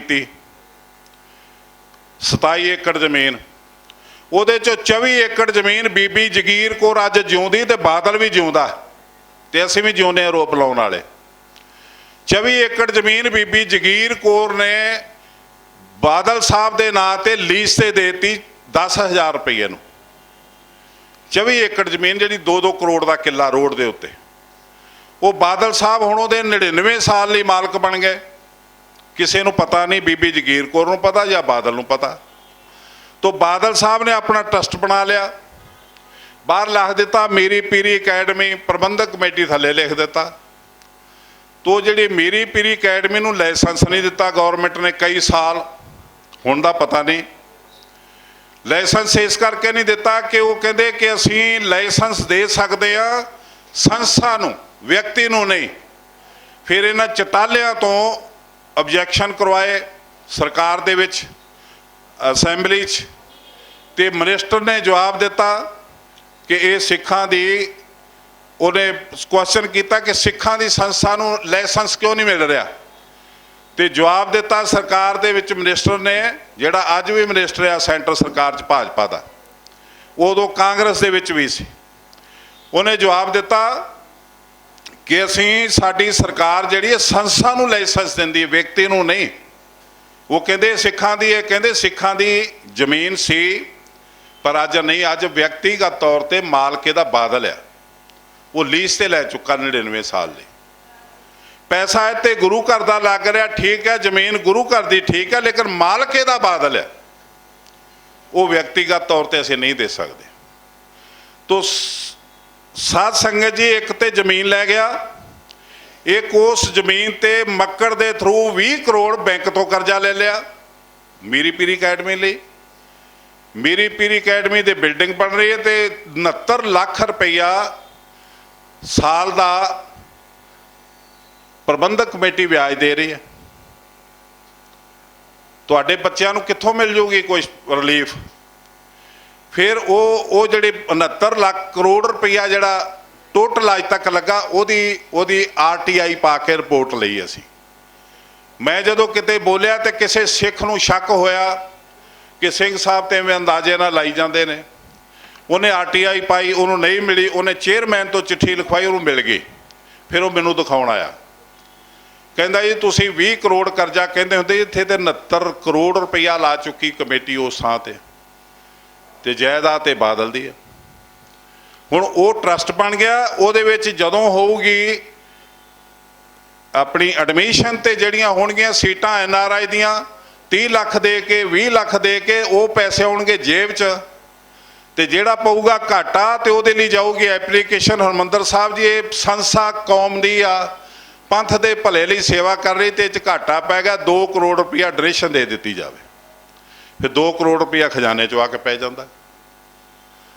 स्कूल बादल दा याद मां दी याद में स्कूल बनया बादल पिंड विच, ते मेरा ख्याल है कि सैकड़े दफा हरेक साल दे विच आप जिन्ने हुण प्रधान बैठे इन्हां नूं पुछो, तुहाडे आउणगे वोटां दे दिन च 10-10 लाख रुपया डोनेशन नहीं दित्ती उस स्कूल नूं। डोनेशन इस कमेटी चों जा रही है। स्कूल बादल दी मां दा, उहदी याद विच, ते बादल उहदा मालक। तो सानू लुट रहे ने इस तरीके नाल। गुरु रामदास हॉस्पिटल होवे, उत्थे कोई सिख मर जाए तो उहदी डैड बाडी नहीं मिलती जिन्नी देर तक 31,000 रुपया बिल ना दिओ, एजुटेशन हुंदी है। तो खालसा जी असीं लुट्टे जा रहे हैं। साडे कोल जिहड़ी प्रबंधक कमेटी दा जिहड़ा ਹਰਮੰਦਰ ਸਾਹਿਬ ਦਾ ਲੰਗਰ ਹਾਲ ਆ, ਉੱਥੇ 8000 ਕੁਇੰਟਲ ਸਾਲ ਦੇ ਵਿੱਚ ਡੋਨੇਸ਼ਨ ਆਉਂਦੀ ਔਸਤ। ਜਦੋਂ ਅਪ੍ਰੈਲ 'ਚ ਕਣਕ ਆਉਂਦੀ ਵਾਢੀਆਂ ਤੋਂ ਬਾਅਦ, ਜਦੋਂ ਪਿੰਡਾਂ 'ਚ ਲੋਕ ਮੱਥਾ ਟੇਕਣ ਜਾਂਦੇ, ਕੋਈ ਕੁਇੰਟਲ, ਕੋਈ ਮਣ, ਕੋਈ ਜਿੰਨੀ ਸੁੱਖਣਾ ਸੁੱਖੀ ਹੁੰਦੀ ਆ ਆਪਣੀ ਫਸਲ ਦੇ ਵਿੱਚ ਉੱਥੇ ਦੇ ਕੇ ਆਉਂਦੇ ਆ। ਪਰ ਉਹ ਉੱਥੋਂ ਤੱਕ ਵੀ ਸ਼ਾਇਦ ਅੰਦਰ ਤੱਕ ਨਹੀਂ, ਦਰਸ਼ਨ ਨਹੀਂ ਕਰ ਪਾਉਂਦੀ ਕਣਕ ਲੰਗਰ ਦੇ, ਬਾਹਰੋਂ ਬਾਹਰ ਵਿਕ ਜਾਂਦੀ। ਤੇ 8000 ਕੁਇੰਟਲ ਹੀ ਉਹਨਾਂ ਦੇ ਆਪਣੇ ਫਾਰਮ ਹਾਊਸਾਂ 'ਚੋਂ ਆਉਂਦੀ ਆ। ਕਿੱਥੇ ਜਾਂਦੀ ਆ? ਸਾਡੇ ਬਾਰਡਰ ਬੈਲਟ ਦੇ ਵਿੱਚ ਜਿਹੜੇ ਸਕੂਲ ਨੇ ਈਸਾਈਆਂ ਦੇ, ਉਹ ਸਾਡੇ ਸਿੱਖ ਗਰੀਬ ਬੱਚਿਆਂ ਨੂੰ ਵਜ਼ੀਫਾ ਵੀ ਦਿੰਦੇ ਨੇ, ਇਹ ਜਿੰਨੀ ਫੀਸ ਉਹ ਮਾਫ ਕਰਦੇ ਨੇ, ਵਰਦੀ ਵੀ ਦਿੰਦੇ ਨੇ। ਤੇ ਸਾਡੀ ਢਿੱਡ ਪੀੜ ਹੁੰਦੀ ਹੈ ਕਿ ਸਾਡਾ ਧਰਮ ਤਬਦੀਲ ਹੋ ਰਿਹਾ। ਪਰ ਜਦੋਂ ਤੁਹਾਡੇ ਬੱਚੇ ਉੱਥੋਂ ਲੈਂਦੇ ਨੇ, ਤੁਹਾਨੂੰ ਸ਼ਰਮ ਆਉਂਦੀ ਆ, ਤੇ ਆਉਣੀ ਵੀ ਚਾਹੀਦੀ ਆ। ਤੇ ਤੁਸੀਂ ਆਪਣੇ ਸਕੂਲਾਂ 'ਚ ਕਿਉਂ ਨਹੀਂ ਦਿੰਦੇ? ਆਪਣੇ ਸਕੂਲਾਂ 'ਚ ਐਲਾਨ ਕਰਦੇ ਨੇ ਅਸੀਂ ਅੰਮ੍ਰਿਤਧਾਰੀ ਬੱਚੇ ਨੂੰ ਇੰਨੇ ਇਹ ਰਿਲੀਫ ਦੇਵਾਂਗੇ, ਉਹਦੀ ਫੀਸ ਮਾਫ ਕਰਾਂਗੇ। ਜਦੋਂ ਅੰਮ੍ਰਿਤਧਾਰੀ ਦਾ ਸਰਟੀਫਿਕੇਟ ਜਾਂਦਾ, ਕਹਿੰਦੇ ਆਪਣੇ ਮਾਂ ਪਿਓ ਦਾ ਵੀ ਲੈ ਕੇ ਆ। ਅੱਜ ਅਸੀਂ ਗੁਰੂ ਗ੍ਰੰਥ ਸਾਹਿਬ ਦੇ ਭਗਤ ਪ੍ਰਹਲਾਦ ਜੀ ਨੂੰ ਪੂਜਦੇ ਹਾਂ। ਰੋਜ਼ ਸ਼ਾਮ ਨੂੰ ਰਹਿ ਰਾਸ ਦੇ ਸਮੇਂ ਕਹਿੰਦੇ ਰਾਮ ਜਪੋ ਜੀ ਐਸੇ ਐਸੇ, ਧਰੂ ਪ੍ਰਹਲਾਦ ਜਪਿਓ ਹਰ ਜੈਸੇ। ਤੋ ਅੱਜ ਅਸੀਂ ਪ੍ਰਹਲਾਦ ਨੂੰ ਕਹੀਏ ਕਿ ਤੇਰਾ ਨਾਂ ਤਾਂ ਲਵਾਂਗੇ ਪਹਿਲਾਂ ਆਪਣੇ ਪਿਓ ਨੂੰ ਲਿਆ ਅੰਮ੍ਰਿਤ ਛਕਾ ਕੇ, ਤੇ ਕਿੱਡੀ ਮਾੜੀ ਗੱਲ ਹੋਊ। ਤੋ ਸਾਡੇ ਇਹਨਾਂ ਲੋਕਾਂ ਦਾ ਇਹ ਹਾਲ ਆ। ਸਾਡੇ ਲਈ ਇਸ ਵੇਲੇ ਜਿਹੜੀ ਸਭ ਤੋਂ ਵੱਡੀ ਮੁਸੀਬਤ ਆ, ਇੱਕ ਤਾਂ ਗੁਰੂ ਦੀ ਗੋਲਕ ਚਟਮ ਆ। ਇਹ ਜਿੰਨੇ ਪੈਸੇ ਮੰਗ ਕੇ ਲੈ ਰਹੇ ਆ, ਉਹ ਉਸੇ ਤਰ੍ਹਾਂ ਹੀ ਵਰਤੀ ਜਾ ਰਹੇ, ਕਿਸੇ ਖਜ਼ਾਨੇ 'ਚ ਨਹੀਂ ਪੈਣ ਦਿੰਦੇ, ਬਾਹਰੋਂ ਬਾਹਰ ਵਰਤੀ ਜਾ ਰਹੇ। ਇੱਕ ਸਭ ਤੋਂ ਵੱਡੀ ਜਿਹੜੀ ਸਾਡੀ ਪ੍ਰੋਬਲਮ ਆ, ਗੁਰੂ ਗ੍ਰੰਥ ਸਾਹਿਬ ਦੇ ਛਾਪੇ 'ਚ ਗਲਤੀਆਂ ਆ ਰਹੀਆਂ ਨੇ ਬਹੁਤ। ਸਾਨੂੰ ਪਤਾ ਨਹੀਂ, ਨਾ ਪੜ੍ਹਨ ਵਾਲਿਆਂ ਨੂੰ ਜ਼ਿਆਦਾ ਗਿਆਨ ਆ। ਉਹ ਗਲਤੀਆਂ ਸ਼ਬਦਾਂ ਦੇ ਵਿੱਚ ਜਿਹੜੇ ਸ਼ਬਦ ਵਿਗੜ ਜਾਂਦੇ ਨੇ, ਤੇ ਉਹ ਹਰੇਕ ਐਡੀਸ਼ਨ 'ਚ ਵਿਗੜਦੇ ਜਾਂਦੇ ਨੇ। ਉਹਨਾਂ ਨੂੰ ਸੋਧਣ ਲਈ ਕੋਈ ਸਾਡੇ ਕੋਲ ਜ਼ਰੀਆ ਹੈ ਜਾਂ ਵਸੀਲਾ ਹੈ, ਤੇ ਉਹ ਪੁਰਾਤਨ ਗ੍ਰੰਥ ਨੇ। ਪੁਰਾਤਨ ਗ੍ਰੰਥ ਜਿਹੜਾ ਜੱਸਾ ਸਿੰਘ ਰਾਮਗੜੀਏ ਦੇ ਦਾਦਾ ਸੀ, ਭਾਈ ਹਰਦਾਸ ਜੀ, ਬਾਬਾ ਹਰਦਾਸ ਸਿੰਘ ਜੀ, ਬਾਬਾ ਬੰਦਾ ਸਿੰਘ ਬਹਾਦਰ ਦੀ ਸੈਨਾ ਸੀ, ਤੇ ਇਹ ਬਿਜਲਵਾੜੇ ਇਹ ਸ਼ਹੀਦ ਹੋਏ ਕਿਲੇ 'ਚ। ਉਹਨਾਂ ਨੇ ਸੁਨਹਿਰੀ ਸ਼ਾਹੀ ਬਣਾ ਕੇ ਗ੍ਰੰਥ ਲਿਖਿਆ ਸੀ। ਉੱਥੇ ਜਿਹੜੀ ਉਹ ਪੋਥੀ ਗਾਇਬ ਹੋਈ ਹੈ, ਉਹਦੇ 'ਤੇ ਲਿਖਿਆ ਸੀ ਪੋਥੀ ਭਾਈ ਹਰਦਾਸ ਸਿੰਘ ਜੀ ਦੀ। ਉਹ ਪੋਥੀ ਸੁਨਹਿਰੀ ਸ਼ਾਹੀ ਨਾਲ ਲਿਖ ਕੇ ਦਸਮ ਪਾਤਸ਼ਾਹ ਜੀ ਦੇ ਦਰਸ਼ਨ ਕਰਾਏ।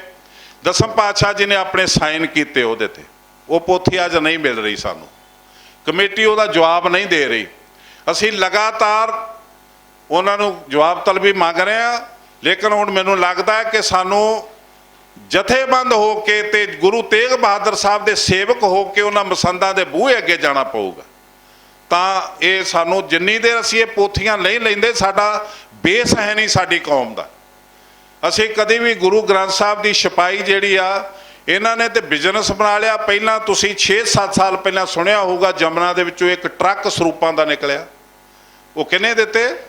ਸਾਡੇ ਪ੍ਰਧਾਨਾਂ ਨੇ ਦਿੱਤੇ ਡੇਰਿਆਂ ਨੂੰ। ਇਸ ਤਰ੍ਹਾਂ ਬੇਅਦਬੀਆਂ ਕਰਾਉਂਦੇ ਨੇ। ਹੁਣ ਅੱਜ ਜਿਹੜੀ ਬੇਅਦਬੀ ਹੋ ਰਹੀ ਹੈ 328 ਸਰੂਪਾਂ ਦਾ ਤੁਸੀਂ ਦੇਖ ਰਹੇ ਹੋ। ਅਸੀਂ ਆਰੋਪ ਲਾਇਆ ਕਿ ਤੁਸੀਂ 267 ਸਰੂਪ ਆਪ ਕਹੇ ਨੇ ਕਿ ਇਹ ਪੂਰੇ ਨਹੀਂ ਹੋ ਰਹੇ, ਕਿੱਥੇ ਗਏ? ਤੇ ਇਹ ਨਾ ਜਥੇਦਾਰ ਤੋਂ ਝੂਠ ਮੰਗਵਾਇਆ। ਇਹ ਜਿਹੜਾ ਜਥੇਦਾਰ ਬਣਾਉਂਦਾ ਹੈ ਨਾ ਬਾਦਲ ਆਪ, ਉਹ ਤੋਂ ਝੂਠ ਬੁਲਾਇਆ ਵੀ ਅਕਾਲ ਤਖਤ ਤੋਂ, ਦਮਦਮਾ ਸਾਹਿਬ ਦੇ ਤਖਤ ਤੋਂ। ਉਹ ਕਹਿੰਦਾ ਜੀ ਸਾਡੇ ਲੋਕ ਕੁਛ ਸਾਡੀ ਬਦਨਾਮੀ ਕਰ ਰਹੇ ਨੇ ਕਿ ਅਸੀਂ ਇਹ ਸਰੂਪ RSS ਨੂੰ ਦੇ ਦਿੱਤੇ, ਅਸੀਂ ਇਹਨਾਂ ਨੂੰ ਦੇ ਦਿੱਤੇ, ਰਾਮ ਰਹੀਮ ਨੂੰ ਦੇ ਦਿੱਤੇ। ਪਰ ਮੈਂ ਤੁਹਾਨੂੰ ਸੱਚ ਦੱਸ ਰਿਹਾ, ਕੋਈ ਸਰੂਪ ਗਾਇਬ ਨਹੀਂ ਹੋਇਆ, ਸਰੂਪ ਪੂਰੇ ਨੇ। ਤਖਤ ਤੋਂ ਝੂਠ ਬੋਲ ਰਿਹਾ, ਤਖਤ ਤੋਂ। ਮੈਂ ਫਿਰ ਉਹਨੂੰ ਅਗਲੇ ਦਿਨ ਕਿਹਾ ਝੂਠ ਮਤ ਬੋਲ ਪਾਂਡੇ, ਤੇਰਾ ਝੂਠ ਨੰਗਾ ਹੋਊਗਾ, ਮੈਂ ਕਰੂੰਗਾ, ਤੂੰ ਝੂਠ ਬੋਲਦਾ। ਫਿਰ ਕੀ ਹੋਇਆ? ਇਨਵੈਸਟੀਗੇਸ਼ਨ ਆ ਗਈ ਤੇ ਉਹ 267 ਦੀ ਬਜਾਏ 328 ਨਿਕਲਾ ਹੈ। ਹੁਣ ਦੇ ਜਵਾਬ ਕਿੱਥੇ ਦੇਣਾ? ਕਿਹਨੂੰ ਤੂੰ ਕਹਿਣਾ ਹੈ? ਸਾਡੀਆਂ ਕਹਿੰਦਾ ਸੰਸਥਾਵਾਂ ਦੀ ਕਰਤਾਰ ਕੁਸ਼ੀ ਹੋ ਰਹੀ ਹੈ। ਦੇਖੋ ਲਫ਼ਜ਼ ਕਿੱਡੇ ਕਿੱਡੇ ਵਧੀਆ ਢੂੰਡ ਕੇ ਲਿਆਉਂਦੇ ਆ। PhD ਕੀਤੀ ਉਹਨੇ, PhD ਕੀਤੀ ਝੂਠ ਬੋਲਣ ਦੀ। ਤੋ ਉਹ ਜਥੇਦਾਰ ਨੇ ਇਨਕੁਆਰੀ ਲਈ ਲੱਭਾ ਤੇ ਆਪਣਾ ਯਾਰ ਸਾਨੂੰ ਕਹਿੰਦਾ ਜੀ ਇੱਕ ਹੋਊਗਾ ਜਸਟਿਸ ਰਿਟਾਇਰ, ਇੱਕ ਉਹਦੇ ਨਾਲ high court, Telangana high court ਦਾ ਐਡਵੋਕੇਟ। मैं रिसर्च मारदा मर गया सारी रात भी ये रजिस्ट्रेशन च ना हैगा किते जिहड़ा उन्हें लिया ईश्वर सिंह, एडवोकेट ईश्वर सिंह, वो एडवोकेट ईश्वर सिंह इत्थे वड्डे जरनैल सिंह नाल घुमदा तुसीं देखिया किरपान लैके, ना वो डॉक्टर ते ना वो वकील, वो इहदा यार, ਉਹਦੇ ਤੋਂ ਇਨਕੁਆਇਰੀ ਕਰਵਾਈ। ਸਾਡੇ ਕੋਲ ਏਡੇ ਏਡੇ ਵੱਡੇ ਪੁਲਿਸ ਅਫਸਰ ਬੈਠੇ ਨੇ ਰਿਟਾਇਰ ਜਿਹੜੇ ਗੁਰੂ ਮਹਾਰਾਜ ਨੂੰ ਮੱਥਾ ਟੇਕਦੇ ਨੇ, ਘਰਾਂ 'ਚ ਪ੍ਰਕਾਸ਼ ਕੀਤਾ ਬਾਣੀ ਪੜ੍ਹਦੇ ਨੇ, ਏਡੇ ਏਡੇ ਰਿਟਾਇਰ ਜੱਜ ਬੈਠੇ ਨੇ, ਉਹਨਾਂ ਕੋਲੋਂ ਇਨਕੁਆਇਰੀ ਕਰਵਾਓ ਸਾਨੂੰ ਪਤਾ ਲੱਗੇ। ਇਸ ਯਾਰ ਨੇ ਇਨਕੁਆਇਰੀ ਕੀ ਕੀਤੀ ਕਿ ਜੀ ਘਪਲਾ ਸੀ, ਉਹਨਾਂ ਨੂੰ ਨੂੰ ਸਜ਼ਾਵਾਂ ਦੇਤੀਆਂ ਜੀ, ਉੱਥੇ ਅਕਾਲ ਤਖਤ ਤੇ ਬੁਲਾ ਲਏ ਜੀ, ਤੁਹਾਨੂੰ ਸ਼ਰਮ ਆਉਣੀ ਚਾਹੀਦੀ ਆ, ਤੁਸੀਂ ਘਪਲਾ ਕੀਤਾ। ਤੇ ਇਹ ਕਿੱਥੋਂ ਨਿਕਲੀ ਇਹ ਗੱਲ? ਕਹਿੰਦੇ ਜੀ 13 ਤੇ 14 ਤੇ 14 ਤੇ 15 ਦੀ ਇਨਕੁਆਇਰੀ ਕੀਤੀ ਤੇ ਉਹਦੇ ਵਿੱਚ ਸਰੂਪ ਜਿਹੜੇ ਸੀ ਉਹਦੇ ਪੈਸੇ ਨਹੀਂ ਦਿੱਤੇ ਗਏ, ਪੈਸੇ ਖਾ ਗਿਆ ਮੈਨੇਜਰ। ਪਹਿਲੀ ਦੇਖੋ ਕਿੱਡੇ ਬੀਬੇ ਬੱਚੇ ਨੇ ਬੈਠੇ ਵੀ 7-8 ਸਾਲ ਉਹ ਪੈਸੇ ਖਾਂਦਾ ਰਿਹਾ ਗੁਰੂ ਗ੍ਰੰਥ ਸਾਹਿਬ ਜੀ ਦੀ ਆਮਦਨ ਦੇ, ਤੇ ਇਹਨਾਂ ਨੂੰ ਪਤਾ ਹੀ ਨਹੀਂ ਅਜੇ ਤੱਕ। ਤੇ ਸੀਏ ਰੱਖਿਆ ਜਿਹੜਾ ਕਰੋੜ ਰੁਪਈਆ ਸਾਲ ਦਾ ਤਨਖਾਹ ਲੈਂਦਾ, ਤੇ ਇਹਨਾਂ ਨੂੰ ਇਹ ਨਹੀਂ ਪਤਾ ਲੱਗਾ ਕਿ ਇਹ ਜਿਹੜੇ ਪੈਸੇ ਲੈ ਕੇ ਆਇਆ ਉਹ ਸਾਨੂੰ ਦਿੱਤੇ ਹੀ ਨਹੀਂ। ਡਰਾਈਵਰ ਪੈਸੇ ਦਿੰਦਾ ਰਿਹਾ ਕਿ ਮੈਂ ਡਰਾਈਵਰੀ ਕਰਕੇ ਮਹਾਰਾਸ਼ਟਰ ਗਿਆ, ਸਰੂਪ ਛੱਡ ਕੇ ਆਇਆ, ਰਾਹ 'ਚ ਇੰਨਾ ਖਰਚਾ ਆਇਆ, ਇੰਨਾ ਰੋਟੀ ਤੇ ਆਇਆ, ਇੰਨਾ ਤੇਲ ਤੇ ਆਇਆ, ਤੇ ਆ ਬਕਾਇਆ। ਪਰ ਇਸ ਕਰਮਾਂ ਵਾਲੇ ਤੋਂ ਕਿਸੇ ਨੇ ਹਿਸਾਬ ਨਹੀਂ ਪੁੱਛਿਆ ਕਿਸ ਤਰ੍ਹਾਂ ਹੋ ਸਕਦਾ। ਪਰ ਮੰਨ ਲਓ ਜਿਹੜੇ ਸਰੂਪ ਗਏ ਉਹ ਗਏ ਆਰਡਰ ਨਾਲ, ਆਰਡਰ ਬੁੱਕ ਦੇ ਉੱਤੇ ਲਿਖੇ ਗਏ, ਆਰਡਰ ਦੇ ਲਿਖਿਆ ਗਿਆ ਕਿ ਤੁਹਾਡੇ ਮਹਾਰਾਸ਼ਟਰ ਚੋਂ ਇੰਨੇ ਸਰੂਪਾਂ ਦੀ ਡਿਮਾਂਡ ਆਈ, ਪਰ ਅਸੀਂ ਇੰਨੇ ਭੇਜ ਰਹੇ ਹਾਂ। 5 ਪਿਆਰੇ ਨਾਲ ਨੇ, ਗ੍ਰੰਥੀ ਸਿੰਘ ਨਾਲ ਆ, ਤੇ ਮੈਨੇਜਰ ਸਾਡੇ ਨਾਲ ਨੇ, ਤੇ ਇਹਨਾਂ ਦੀ ਭੇਟਾ ਸਾਡੇ ਮੈਨੇਜਰ ਸਾਹਿਬ ਦੇ ਹੱਥ ਭੇਜ ਦਿੱਤੀ ਜਾਵੇ। ਉਹ ਹੁਣ ਆਰਡਰ ਬੁੱਕ ਜਿਹੜੀ ਗਾਇਬ ਕਰ ਲਈ। ਜੇ ਤੇ ਹੁੰਦਾ ਕੋਈ ਜਸਟਿਸ ਰਿਟਾਇਰ, ਉਹ ਪੁੱਛਦਾ ਵੀ ਆਰਡਰ ਬੁੱਕ ਲਿਆਓ ਕਿੱਥੇ ਆ। ਰਿਟਾਇਰ ਉਹ ਬੁੱਕ ਕਿਉਂ ਕੀਤੀ, ਗਵਾਚੀ ਕਿਉਂ, ਲੱਭਦੀ ਕਿਉਂ ਨਹੀਂ?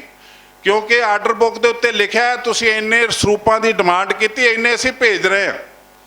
ਤੇ ਜਦੋਂ ਜਿੱਥੇ ਭੇਜ ਰਹੇ ਉਹ ਐਡਰੈਸ ਮਿਲ ਗਿਆ, ਉਹ ਠੀਕ ਥਾਂ ਤੇ ਚਲੇ ਗਏ, ਕੋਈ ਪੈਸੇ ਖਾ ਲਏ ਕਿਸੇ ਨੂੰ, ਪੈਸਿਆਂ ਦੀ ਕਰਪਸ਼ਨ ਹੋ ਸਕਦੀ। ਗੁਰੂ ਗ੍ਰੰਥ ਸਾਹਿਬ ਦਾ ਸਤਿਕਾਰ ਤੇ ਬਰਕਰਾਰ ਹੈ, ਉਹਦੇ ਵਿੱਚ ਕੋਈ ਰੌਲਾ ਹੀ ਨਹੀਂ।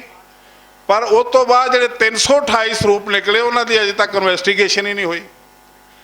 ਉਹ ਕਿਹਦੇ ਹੁਕਮ ਨਾਲ ਕਿੱਥੇ ਭੇਜੇ ਇਹ ਨਹੀਂ ਦੱਸ ਰਹੀ ਸਾਨੂੰ ਪ੍ਰਬੰਧਕ ਕਮੇਟੀ। ਇਹ ਹੁਣ ਸਾਨੂੰ ਪਤਾ ਨਹੀਂ ਕਦੋਂ ਕਿੱਥੋਂ ਕਿਹੋ ਜਿਹਾ ਸੁਨੇਹਾ ਮਿਲਣਾ ਹੈ। ਅਸੀਂ ਤੇ ਅਕਾਲ ਪੁਰਖ ਅੱਗੇ ਅਰਦਾਸ ਕਰਾਂਗੇ ਜਾਂ ਤੁਹਾਡੇ ਅੱਗੇ ਕਰਾਂਗੇ ਕਿ ਤੁਸੀਂ ਆਪਣੇ ਕੋਈ ਜ਼ਿੰਮੇਵਾਰੀ ਸਮਝੋ। ਦਸਮ ਪਾਤਸ਼ਾਹ ਦੇ ਬੱਚਿਆਂ ਨੇ ਤੁਹਾਡੇ ਲਈ ਸੀਸ ਦਿੱਤੇ ਆ।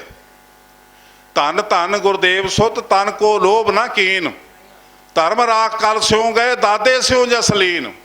गुरु तेग बहादुर के पोतरे गोबिंद सिंह के पूत, धर्म हेत सीसन दयो प्रबल पंथ पयो सोत। धर्म कला की टेक जम तेग बहादुर कीन, सीस दयो सिर ना दयो त्रई लोक जसलीन। सीस दे दिते, सिदक नहीं दिता, अपना धर्म नहीं दिता, सीस दे दिते। ਉਹਨਾਂ ਦੀ ਜਿਹੜੀ ਕਮਾਈ ਆ, ਉਹਨਾਂ ਦੀ ਜਿਹੜਾ ਫਲਸਫਾ ਸੀ, ਉਹਨਾਂ ਬਚਾਉਣ ਲਈ ਜਿਹੜੀਆਂ ਸ਼ਹਾਦਤਾਂ ਹੋਈਆਂ, ਉਹਨਾਂ 'ਚ ਆਪਣਾ ਇੰਨਾ ਕੁ ਤਾਂ ਯੋਗਦਾਨ ਪਾ ਦਈਏ ਕਿ ਉਹ ਗੰਦਾ ਆਦਮੀ ਇੱਥੇ ਚੁਣ ਕੇ ਆ ਜਾਵੇ ਤੇ ਉਹਨੂੰ ਅਸੀਂ ਬਾਹਰ ਕੱਢ ਸਕੀਏ, ਜਾਂ ਬਾਰ-ਬਾਰ ਉਹਨਾਂ ਨੂੰ ਰਿਪੀਟ ਕਰਦੇ ਰਹਾਂਗੇ। ਇੱਕ ਤਾਂ ਤੁਸੀਂ ਪੜ੍ਹੇ ਲਿਖੀ ਇੱਕ ਸਾਡੀ ਕੈਪੀਟਲ ਜਿਹੜੀ ਰਾਜਧਾਨੀ ਉਹਦੇ ਵਿੱਚ ਵਸਦੇ ਹੋ, ਤੁਹਾਨੂੰ ਚੰਗੀ ਤਰ੍ਹਾਂ ਪਤਾ ਅਸੀਂ ਲੁੱਟੇ ਜਾ ਰਹੇ ਹਾਂ। ਤੁਹਾਨੂੰ ਚੰਗੀ ਤਰ੍ਹਾਂ ਪਤਾ ਸਾਡੇ ਕਿਸੇ ਬੱਚੇ ਨੂੰ ਐਜੂਕੇਸ਼ਨ ਹਾਸਲ ਕਰਨ ਲਈ ਕੋਈ ਰਿਲੀਫ ਨਹੀਂ ਮਿਲ ਰਹੀ ਗੁਰੂ ਘਰ 'ਚੋਂ। ਤੁਹਾਨੂੰ ਇਹ ਵੀ ਚੰਗੀ ਤਰ੍ਹਾਂ ਪਤਾ ਹੈ ਕਿ ਕੋਈ ਵੀ ਮਜਬੂਰ ਬੀਬੀ ਜਿਹਦੀ ਕੋਈ ਜਾਇਦਾਦ ਨਹੀਂ, ਪੈਸਾ ਨਹੀਂ, ਉਹ ਇੱਥੋਂ ਆਸਰਾ ਨਹੀਂ ਮਿਲ ਰਿਹਾ ਉਹਨੂੰ ਕੋਈ। ਜੇ ਪੰਜਾਬ ਦੀ ਕੋਈ ਇੱਥੇ ਆ ਜਾਂਦੇ ਸਿੱਖ ਤੇ ਉਹਨਾਂ ਨੂੰ ਕਮਰਾ ਨਹੀਂ ਮਿਲਦਾ, ਤੁਸੀਂ ਦਿੱਲੀੋਂ ਉੱਥੇ ਚਲੇ ਜਾਂਦੇ ਪੰਜਾਬ, ਤੁਹਾਨੂੰ ਕਮਰਾ ਨਹੀਂ ਮਿਲਦਾ। ਤੇ ਕੀ ਆਪਾਂ ਇਹਦੇ ਲਈ ਕੋਈ ਯਤਨ ਨਹੀਂ ਕਰ ਸਕਦੇ? ਤੁਹਾਡਾ ਕੋਈ ਫਰਜ਼ ਨਹੀਂ ਬਣਦਾ? ਤੁਹਾਡੀਆਂ ਅੱਖਾਂ ਸਾਹਮਣੇ ਤੁਹਾਡੇ ਕੋਲ ਆਉਂਦਾ ਹੈ ਬੰਦਾ ਵੋਟ ਬਣਾਉਣ ਲਈ, ਤੁਸੀਂ ਕਹਿੰਦੇ ਅਸੀਂ ਕੀ ਲੈਣਾ ਇਹਨਾਂ ਚੋਰਾਂ ਕੋਲੋਂ? ਚੋਰਾਂ ਦੇ ਅੱਗੇ ਮੱਥਾ ਟੇਕ ਦਿਓਗੇ? ਉਹਨਾਂ ਦਾ ਰਾਹ ਨਹੀਂ ਰੋਕੋਗੇ? ਉਹਨੂੰ ਲੁੱਟਣ ਦਿਓਗੇ ਗੋਲਕ ਨੂੰ? ਗੋਲਕ ਦੇ ਬਹਾਨੇ ਸਾਡੇ ਧਰਮ ਨੂੰ ਅਸੀਂ ਕਿੱਦਾਂ ਸੰਭਾਲਾਂਗੇ? ਤੋ ਅੱਜ ਜਿਹੜੀ ਇਲੈਕਸ਼ਨ ਆ ਰਹੀ ਆ, ਇਹਦੇ ਵਿੱਚ ਵੋਟਾਂ ਬਣ ਰਹੀਆਂ ਨੇ, मेरी तुहानू हथ जोड़ के बेनती है कि जिन्ने भैन भरा रिश्तेदार सारिਆਂ ਨੂੰ टैलीफोन करो कि अपनी वोट बनाउण ते पाउण। पैसे भावें सारिਆਂ तो लई जाओ, तुहानू चंगी तरह पता है कि जिन्हें पैसे देने उन्हें करना की है। पैसे सारिਆਂ तो लई जाओ पर वोट अपने अखलाक ना पाओ। अखलाक तो डिगन वाला करतार तो बेमुख हो जाता है, परमात्मा तो बेमुख हो जाता है, अकाल पुरख के परम सेवक दसम पातशाह की निगाह तो बेमुख हो जाता है। तुसी दसम पातशाह की निगाह तो बेमुख ना होयो। वो पैसे जेड़ा भी दवे लई जाओ, मैं तुहानू हथ जोड़ के बेनती करूँगा, लई जाओ, खाई जाओ। इन्होंने तुहाडे गोल मत्था टकाई देना, बाहरों नहीं लिया। मैं एक मैंबर नूं पुछया, मैं कहा भी जदों एक कमेटी बनी उदों एक मैंबर ने रिश्वत लई सी, उन्होंने मनाउंदे रहे कि तू सानू वोट पाई तो तू इन्ने पैसे। वो कहता पैसे नहीं जी, मेरे घर फ्रिज है नहीं, फ्रिज लिया दो। सब तो पहला मैंबर ने एक दिन इस तरह रिश्वत लई सी, एक फ्रिज लई सी। उस तो बाद अज 10 लाख रेट जे पिछले हुण ते 35 ये कल्ले दे जित के आ गए बादल दे, ते किसी की लोड़ नहीं पई। नहीं तो मैंबर तरसदे पै भी इत्थे साल बाद इलैक्शन क्यों नहीं हुंदी। 10 लाख रुपया एक मैंबर का रेट है। मैं एक नूं कह बैठा जमुना पार दे, मैं कोई शर्म करया करो यार। वो कहता शर्म असीं क्यों करिए, जिहड़े गुरु की गोल खांदे वो खाना ही तो उन्हां तो लैने, गुरु का थोड़ा लैने। पर तुसीं साध संगत जी मेरी हथ जोड़ के बेनती है कि जिन्नी देर तक परसेंटेज नहीं वधदी अपनी वोट की, उन्नी देर तक असीं चेंज नहीं लिया सकते। क्योंकि एक तुहाडे रोज़ MC ना काम पैंदा, वो आके तुहानू रात नूं रिक्वेस्ट करदा, तुसीं सवेरे उहदे कहण ते वोट पाउंदे हो। तो 35-36% वोट दे नाल चेंज नहीं आउणा। जे चेंज आउणा है तो विधान सभा की तरह, लोक सभा की तरह घट्टो घट्ट 70% वोट पोल होवे।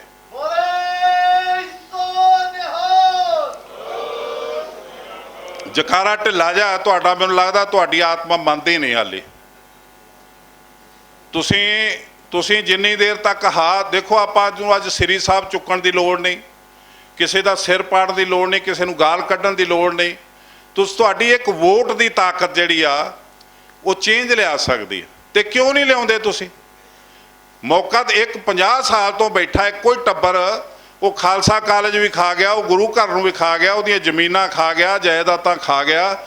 एक प्रबंधक कमेटी इत्थों की प्रबंधक कमेटी अंमृतसर की, ये चीज़ दे विच लिखिया होया कि कोई भी कमेटी या ਉਹਦੀ ਐਗਜ਼ੈਕਟਿਵ ਜਾਂ ਉਹਦਾ ਜਰਨਲ ਹਾਊਸ ਜਾਂ ਉਹਦਾ ਪ੍ਰਧਾਨ ਸੈਕਟਰੀ ਗੁਰੂ ਘਰ ਦਾ ਪੈਸਾ ਤੇ ਜ਼ਮੀਨ ਨਹੀਂ ਵੇਚ ਸਕਦੇ, ਸੋਨਾ ਤੇ ਜ਼ਮੀਨ ਨਹੀਂ ਵੇਚ ਸਕਦੇ। ਪਰ ਇੱਥੇ ਜ਼ਮੀਨਾਂ ਇੱਥੇ ਵੀ ਵਿਕੀਆਂ ਜੇ ਤੇ ਉੱਥੇ ਵੀ ਵਿਕੀਆਂ ਜੇ। ਇੱਥੇ ਤੇ ਜਿਹੜੇ ਭੂ ਮਾਫੀਆਂ ਦੇ ਨਾਲ ਟਰਾਂਸਫਰ ਹੋਈਆਂ ਨੇ, ਜਿਹੜੇ ਪੌਸ਼ ਏਰੀਏ ਵਧੀਆ ਏਰੀਏ ਦੇ ਸਾਡੇ ਪਲਾਟ ਸੀਗੇ ਉਹ ਦੇ ਦਿੱਤੇ ਤੇ ਘਟੀਆ ਜੇ ਜਮਨਾ ਪਾਰ ਜਾ ਕੇ ਲੈ ਲਏ। ਇੱਥੇ ਇਸ ਤਰ੍ਹਾਂ ਹੋਇਆ ਜੇ इस कमेटी च। मैं आने वाले दिनों दसूँगा लोड़ पई ते। मेरे खिलाफ भी इन्होंने बहुत करना जी, ये क्यों आ गया दिल्ली च, क्यों आ गया।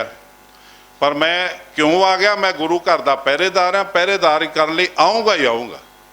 हाँ मैं 2 साल 2 महीने रहा जथेदार। कोई माई का लाल बादल हो या उसका बाप हो या उसके पुत्र हो या उसकी कमेटी हो या उसका प्रधान हो, दसे मैनू कि 5 रुपये लै होण किसे तो तनख्वाह इन्हें मेरे खाते च किते पाई होवे, किसी की हिम्मत पई होवे पुछण दी कित्थे पा दईए, दसे मैनू कोई। आ सरना इत्थे रहा, मनजीत इत्थे रहा, दसन इत्थे, हित इत्थे रहा, दसन इस गुरु घर चों मैं की खा गया। ना कदी उहदा लिया ना अज दा उहदा अज तक मेरे कोल। ते तुहाडा मेरा आउणा भी इत्थे तुहाडे लई तकलीफ आ। ते क्यों आ? क्योंकि असीं तुहानूं दसना है कि इन्हां चोरां तो बच जाओ। इस करके इन्हां नूं तकलीफ है। हुण एक 3-4 टटपुंजे दे पत्रकार ने, उन्हां तो रिपोर्टां बना के तरह तरह दीयां गल्लां छड्डणगे।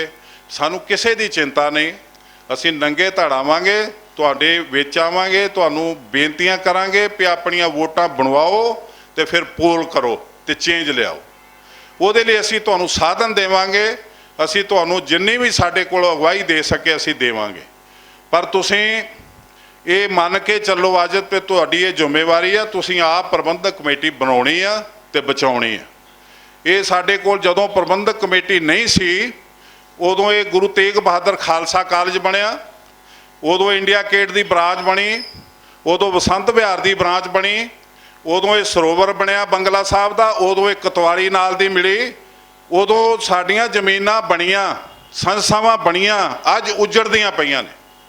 ਵਜ੍ਹਾ ਕੀ ਹੈ? ਇਲੈਕਸ਼ਨ। ਇਲੈਕਸ਼ਨ ਦੇ ਵਿੱਚ ਜਿਹੜੇ ਚੋਰ ਨੇ ਉਹ ਅੱਗੇ ਆ ਜਾਂਦੇ ਨੇ, ਤੇ ਇਹੀ ਵਜ੍ਹਾ ਸੀ ਕਿ ਸ਼ਾਇਦ ਦਸਮ ਪਾਤਸ਼ਾਹ ਜਾਣਦੇ ਸਨ ਕਿ ਇਹ ਜਿਹੜੀ ਸਿਲੈਕਸ਼ਨ ਹੈ ਉਹੀ ਸਾਡੀ ਕੌਮ ਦੀ ਅਗਵਾਈ ਕਰ ਸਕਦੀ ਹੈ। ਤੇ ਕੌਮ ਦੀ ਅਗਵਾਈ ਲਈ ਬਣਿਆ ਪੰਥ ਤੇ ਗ੍ਰੰਥ। ਗੁਰੂ ਸਾਹਿਬ ਨੇ ਕਿਹਾ ਕਿ ਮੈਂ ਤੁਹਾਨੂੰ ਪੰਥ ਤੇ ਗ੍ਰੰਥ ਦੇ ਚਰਨੀ ਲਾ ਕੇ ਚੱਲਿਆ। ਜੇ ਤੁਸੀਂ ਮੇਰੀ ਆਤਮਾ ਨੂੰ ਪੜ੍ਹਨਾ ਹੋਵੇ ਤੇ ਗੁਰੂ ਗ੍ਰੰਥ ਸਾਹਿਬ ਪੜ੍ਹਿਓ, ਜੇ ਮੇਰੇ ਸਰੀਰ ਦੇ ਦਰਸ਼ਨ ਕਰਨੇ ਹੋਣ ਤੇ ਪੰਜਾਂ ਸਿੱਖਾਂ ਚੋਂ ਕਰਿਓ। ਹੁਣ ਜਿਹੜੇ ਪੰਜ ਸਿੱਖ, ਪੰਜ ਪਿਆਰੇ ਕੌਮੀ ਬਣ ਕੇ ਬੈਠੇ ਨੇ ਅਕਾਲ ਤਖ਼ਤ ਸਾਹਿਬ ਤੇ, ਇਹਨਾਂ ਚੋਂ ਦਰਸ਼ਨ ਕਰਨ ਜਾਓਗੇ ਤੇ ਰਾਮ ਰਹੀਮ ਦੇ ਹੋ ਸਕਦੇ, ਬਾਦਲ ਦੇ ਹੋ ਸਕਦੇ, ਦਸਮ ਪਾਤਸ਼ਾਹ ਦੇ ਨਹੀਂ, ਕਿਉਂਕਿ ਇਹ ਸਿਲੈਕਸ਼ਨ ਨਹੀਂ, ਨੌਕਰੀ ਹੈ। ਨੌਕਰੀ ਨਖਰਾ ਨਹੀਂ ਕਰ ਸਕਦੀ। तो असी ये देख रहे साडे सिद्धांत किस तरह इन्हां लीडरां ने अपने पैरों थले लए ने। ये तां ही चेंज आउणा जे तुसी कमेटियां पहलां लाओगे, तो जे कमेटियां नहीं लेंदे फिर असी चेंज नहीं कर पावांगे। साडी ये हालत इसे तरह रहूगी। अज ये अकाली दल जिहड़ा पंजाब दी रीढ़ दी हड्डी सी, इहदी अकाली दल दी किसान ते धर्म दी वोट, आ धर्म दी वोट भी गवा गया है बादल, ते किसान भी गवा गया। ਇੱਥੇ किसानां दा हमैती बनया, उत्थे 5 साल पहलां उन्हां दे जिहड़े वड्डे वड्डे गोदाम बने अडानी दे बानी दे, उन्हां नूं जमीनां दट कीतियां, उन्हां दियां जमीनां किसानां तो खो के रेलवे लाइनां अंदर नूं करवाईयां ते उद्घाटन कीते 5 साल पहलां। ते अज एक अस्तीफा दे के वो बीबी कहती मैं बड़ी वड्डी शहादत कीती। तो किसान इन्हां नूं वड़न नहीं देण डे अपने अंदोलन दे विच। ये अकाली लीडर खाउण वाला किसी किसान रैली च मैनूं बोल के दिखा दे। तो खालसा जी इन्हें अकाली दल का बेड़ा गर करता, जिहड़े साडे बजुर्गों ने जथेबंदी बनाई सी साडी कौम की हिफाजत लई। इन्हां ने प्रबंधक कमेटी का बेड़ा गर करता, जिहड़ी साडी सरकार सी। इन्हां ने अकाल तख्त नूं नेश तो नबूद कर दिता, जिहड़ी बाबे कियां दी पातशाही सी, सच्ची पातशाही बाबे कियां दी, बाबे के ते बाबर के। ये तुसी गल सुनी होगी। इहनूं बंदे बहादुर नूं चिट्ठियां लिखियां, फरखशीर बादशाह ने माता जी नूं लिखियां, औरंगजेब दे पुत्र ने उन्होंने आप मन्निया कि तुसी बाबे के ते असी बाबर के, तुसी दीन दी पातशाही असी दुनिया दी पातशाही। अज दीन दी पातशाही दुनिया दे पातशाह दे पैरां च रुलदी फिरदी। साडा जिउणा काहदा, साडी काहदी जिंदगी है? त्रिग एवेहा जीविया। असी सानू गुरु साहब ने कहा कि तुसी सुचेत हो, रे जन उथारे दबिया सुत्या गई वहाए, किते सुत्या ही ना बीत जावे। तो सानू पुरातन सिखा ने शस्त्रधारी होके, शास्त्रधारी होके गुरबाणी दे रसीए ते तेग हत्थ च फड़ के ते साडी कौम बचाई, साडा देश बचाया, ते सानू आज़ादी दा मूँह दिखाया, सानू जिंदगी जीउण दी एक इजाज़त दित्ती। अज असी साडे अंदर ना ते गुरबाणी आ, ना शस्त्र आ, ना शास्त्र है। असी शस्त्रधारी भी नहीं, शास्त्रधारी भी नहीं। अज असी रौला पाउण जोगे हैं, बजहरे करन जोगे, डिमांड करन जोगे कि जी मैनूं इंसाफ दिता जाए, मैनूं जस्टिस दिता जाए। कदी इंसाफ साडे तो मंगण आउंदे सी लोग, कदी अकाल तख्त ते लोग आउंदे सी साडी कुड़ी नूं चुक के लैके कसूर दे नवाब खालसा जी साडी मदद करो। तो अज असी अपणियां धीआं भैणां दी इज्जत इत्थे रुलदी देखी, पर असी कुछ नहीं कर पाए। अपने आप नूं गुरु दे समर्पित करिए, पंथ ते ग्रंथ दे सिद्धांत नूं सिर ते रखना है, ते काल तख्त ते सुशोभित करना है, ते कमेटियां च चेंज लियाओ। ये बड़ा जरूरी है। मेरी तुहानूं हत्थ जोड़ के ही बेनती है, मैं समूह तुहाडा वीरां दा, मैं किसी खास भरा दा नाम नहीं लैना, क्योंकि इहदे नाल फिर किसी भी सिख दा मान वधदा नहीं घटदा। तो मेरी निगाह तुसीं दसम पातशाह दा ये साबत सूरत चेहरा जिहड़ा साडे लिए बड़ा अहम है, साड़ा बड़ा कीमती आ। तो गुरु महाराज ने सानू फतेह दी सांझ दित्ती आ। अकाल पुरख सच्चे वाहिगुरू दी किरपा नाल तुसीं सारे जिन्हां नूं चिंता आ, मैनूं लगदा उही तुसीं आए हो इत्थे। तो आपां करोना करके ज़्यादा इकट्ठ नहीं कीता, सानू ये ज़्यादा बार बार ये कह रहे जी 100 तो वध इकट्ठ बंदे नहीं होने चाहिए। असी फिर भी जो महाराज की किरपा नाल तुसीं बहुत वड्डी गिनती च आए हो। तो असी आने वाले दिनों च भावें सानू ज़्यादा जगह जाना पवे, ਅਸੀਂ ਜ਼ਿਆਦਾ ਜਗ੍ਹਾ ਜਾਵਾਂਗੇ, ਘੱਟ ਹੋਣਗੇ ਤਾਂ ਵੀ ਕਰਾਂਗੇ, ਜ਼ਿਆਦਾ ਜਗ੍ਹਾ ਮਿਹਨਤ ਕਰਾਂਗੇ, ਸਾਰਿਆਂ ਨੂੰ ਯਾਦ ਕਰਾਵਾਂਗੇ ਵੀ ਤੁਹਾਡਾ ਫਰਜ਼ ਕੀ ਬਣਦਾ ਤੇ ਤੁਸੀਂ ਉਹਦੇ ਵਿੱਚ ਸਾਡੀ ਬਾਂਹ ਫੜੋ, ਸਾਨੂੰ ਸਪੋਰਟ ਕਰੋ। ਅਸੀਂ ਤੁਹਾਨੂੰ ਵਾਅਦਾ ਕਰਦੇ ਹਾਂ ਤੁਹਾਡੇ ਨਾਲ ਕਿ ਪ੍ਰਬੰਧਕ ਕਮੇਟੀਆਂ ਸਾਡੇ ਕੋਲ ਆਉਣਗੀਆਂ ਤੇ ਸਾਡੀ ਐਜੂਕੇਸ਼ਨ ਸਭ ਤੋਂ ਮੁੱਖ ਹੋਊਗੀ ਸਾਡੇ ਬੱਚਿਆਂ ਦੀ। ਜਿਹੜੇ ਗਰੀਬ ਤੇ ਹੋਣਹਾਰ ਤੇ ਲੋੜਵੰਦ ਬੱਚੇ ਨੇ ਉਹਨਾਂ ਨੂੰ ਪਹਿਲ ਦੇ ਆਧਾਰ ਤੇ ਗੁਰੂ ਦੀ ਗੋਲਕ ਚੋਂ ਐਜੂਕੇਸ਼ਨ ਦਵਾਈ ਜਾਊਗੀ। ਜਿਹੜੀਆਂ ਲੋੜਵੰਦ ਬੀਬੀਆਂ ਨੇ ਉਹਨਾਂ ਨੂੰ ਅਸੀਂ ਉਹਨਾਂ ਦੇ ਘਰ ਦੇ ਨੇੜੇ ਜਿਹੜੇ ਗੁਰਦੁਆਰੇ ਨੇ ਉਹਨਾਂ ਤੋਂ ਰਾਸ਼ਨ ਦਵਾਵਾਂਗੇ ਜਿੰਨੀ ਦੇਰ ਉਹਨਾਂ ਦੇ ਬੱਚੇ ਜਵਾਨ ਨਹੀਂ ਹੋ ਜਾਂਦੇ। ਇਹ ਸਾਡੇ ਕੋਲ ਸਮਰੱਥਾ। ਗੁਰੂ ਮਹਾਰਾਜ ਦੀ ਕੋਈ ਕਿਰਪਾ ਬੜੀ, ਪੈਸੇ ਲੁੱਟਣ ਵਾਲਾ ਨਾ ਕੋਈ ਹੋਵੇ, ਖਾਣ ਨਾਲ ਕੁਛ ਨਹੀਂ ਘਟਦਾ। ਪ੍ਰਸ਼ਾਦਾ ਤੁਸੀਂ ਜਿੰਨਾ ਮਰਜ਼ੀ ਚੰਗਾ ਛਕ ਲਓ ਜਾਂ ਤੁਸੀਂ ਕਿਸੇ ਨੂੰ ਲੰਗਰ ਵਾਸਤੇ ਰਸਤੇ ਦਿਓ, ਕੁਛ ਨਹੀਂ ਘਟਦਾ ਉਦੋਂ ਜਦੋਂ ਤੁਸੀਂ ਕਰੋੜਾਂ ਰੁਪਏ ਖਾਂਦੇ ਹੋ। ਮੈਂ ਦੇਖਿਆ ਇਸ ਕਮੇਟੀ 'ਚੋਂ ਕਰੋੜ ਰੁਪਈਆ ਦੇ ਕੇ ਬਾਬਾ ਹਰਬੰਸ ਸਿੰਘ ਨੂੰ ਕਿ ਸਾਨੂੰ ਪੰਥ ਲਈ ਚਾਹੀਦਾ, ਕਰੋੜ ਰੁਪਏ ਦਾ ਚੈੱਕ ਦੇ ਕੇ ਤੇ ਕੈਸ਼ ਲੈ ਲਿਆ ਤੇ ਅਰੁਣ ਜੇਤਲੀ ਦੇ ਜਾ ਕੇ ਇਲੈਕਸ਼ਨ ਚਲਾਇਆ। 34 ਲੱਖ ਦਾ ਹੋਟਲਾਂ 'ਚ ਬਿੱਲ ਦਿੱਤਾ, ਬਾਕੀ ਆਪ ਛਕ ਗਏ। ਇਸ ਤਰ੍ਹਾਂ ਪੈਸੇ ਵੇਸਟ ਕੀਤੇ ਇਹਨਾਂ ਨੇ। ਤੇ ਇਹ ਜੇ ਤੁਸੀਂ ਬਚਾਉਣਾ ਹੈ ਗੁਰੂ ਘਰ ਨੂੰ ਤੇ ਇਹ ਤੁਹਾਨੂੰ ਉਦਮ ਕਰਨਾ ਪਊਗਾ, ਇਨਕਲਾਬ ਲਿਆਉਣਾ ਪਊਗਾ, ਚੇਂਜ ਲਿਆਉਣਾ ਪਊਗਾ, ਇਹਨਾਂ ਬੇਈਮਾਨਾਂ ਨੂੰ ਬਾਹਰ ਕੱਢਣਾ ਪਊਗਾ। ਤੇ ਮੈਂ ਸਮੂਹ ਸੰਗਤ ਦਾ ਬਹੁਤ ਬਹੁਤ ਧੰਨਵਾਦ ਕਰਦਾ, ਸਾਰੇ ਵੀਰਾਂ ਦਾ ਜਿਨ੍ਹਾਂ ਨੇ ਇਹ ਸੰਯੋਗ ਬਣਾ ਕੇ ਤੁਹਾਨੂੰ ਸਾਰਿਆਂ ਨੂੰ ਬੇਨਤੀਆਂ ਕਰਕੇ ਤੇ ਇੱਥੇ ਇਕੱਤਰ ਕੀਤਾ ਤੇ ਮੈਨੂੰ ਇਹ ਮੌਕਾ ਦਿੱਤਾ ਕਿ ਮੈਂ ਆਪਣੀਆਂ ਬੇਨਤੀਆਂ ਤੁਹਾਨੂੰ ਕਰ ਸਕਾਂ। ਭੁੱਲ ਚੁੱਕ ਲਈ ਖਿਮਾ ਜੀ। ਸਮੂਹ ਸੰਗਤ ਦਾ ਧੰਨਵਾਦ। ਵਾਹਿਗੁਰੂ ਜੀ ਕਾ ਖਾਲਸਾ, ਵਾਹਿਗੁਰੂ ਜੀ ਕੀ ਫਤਿਹ।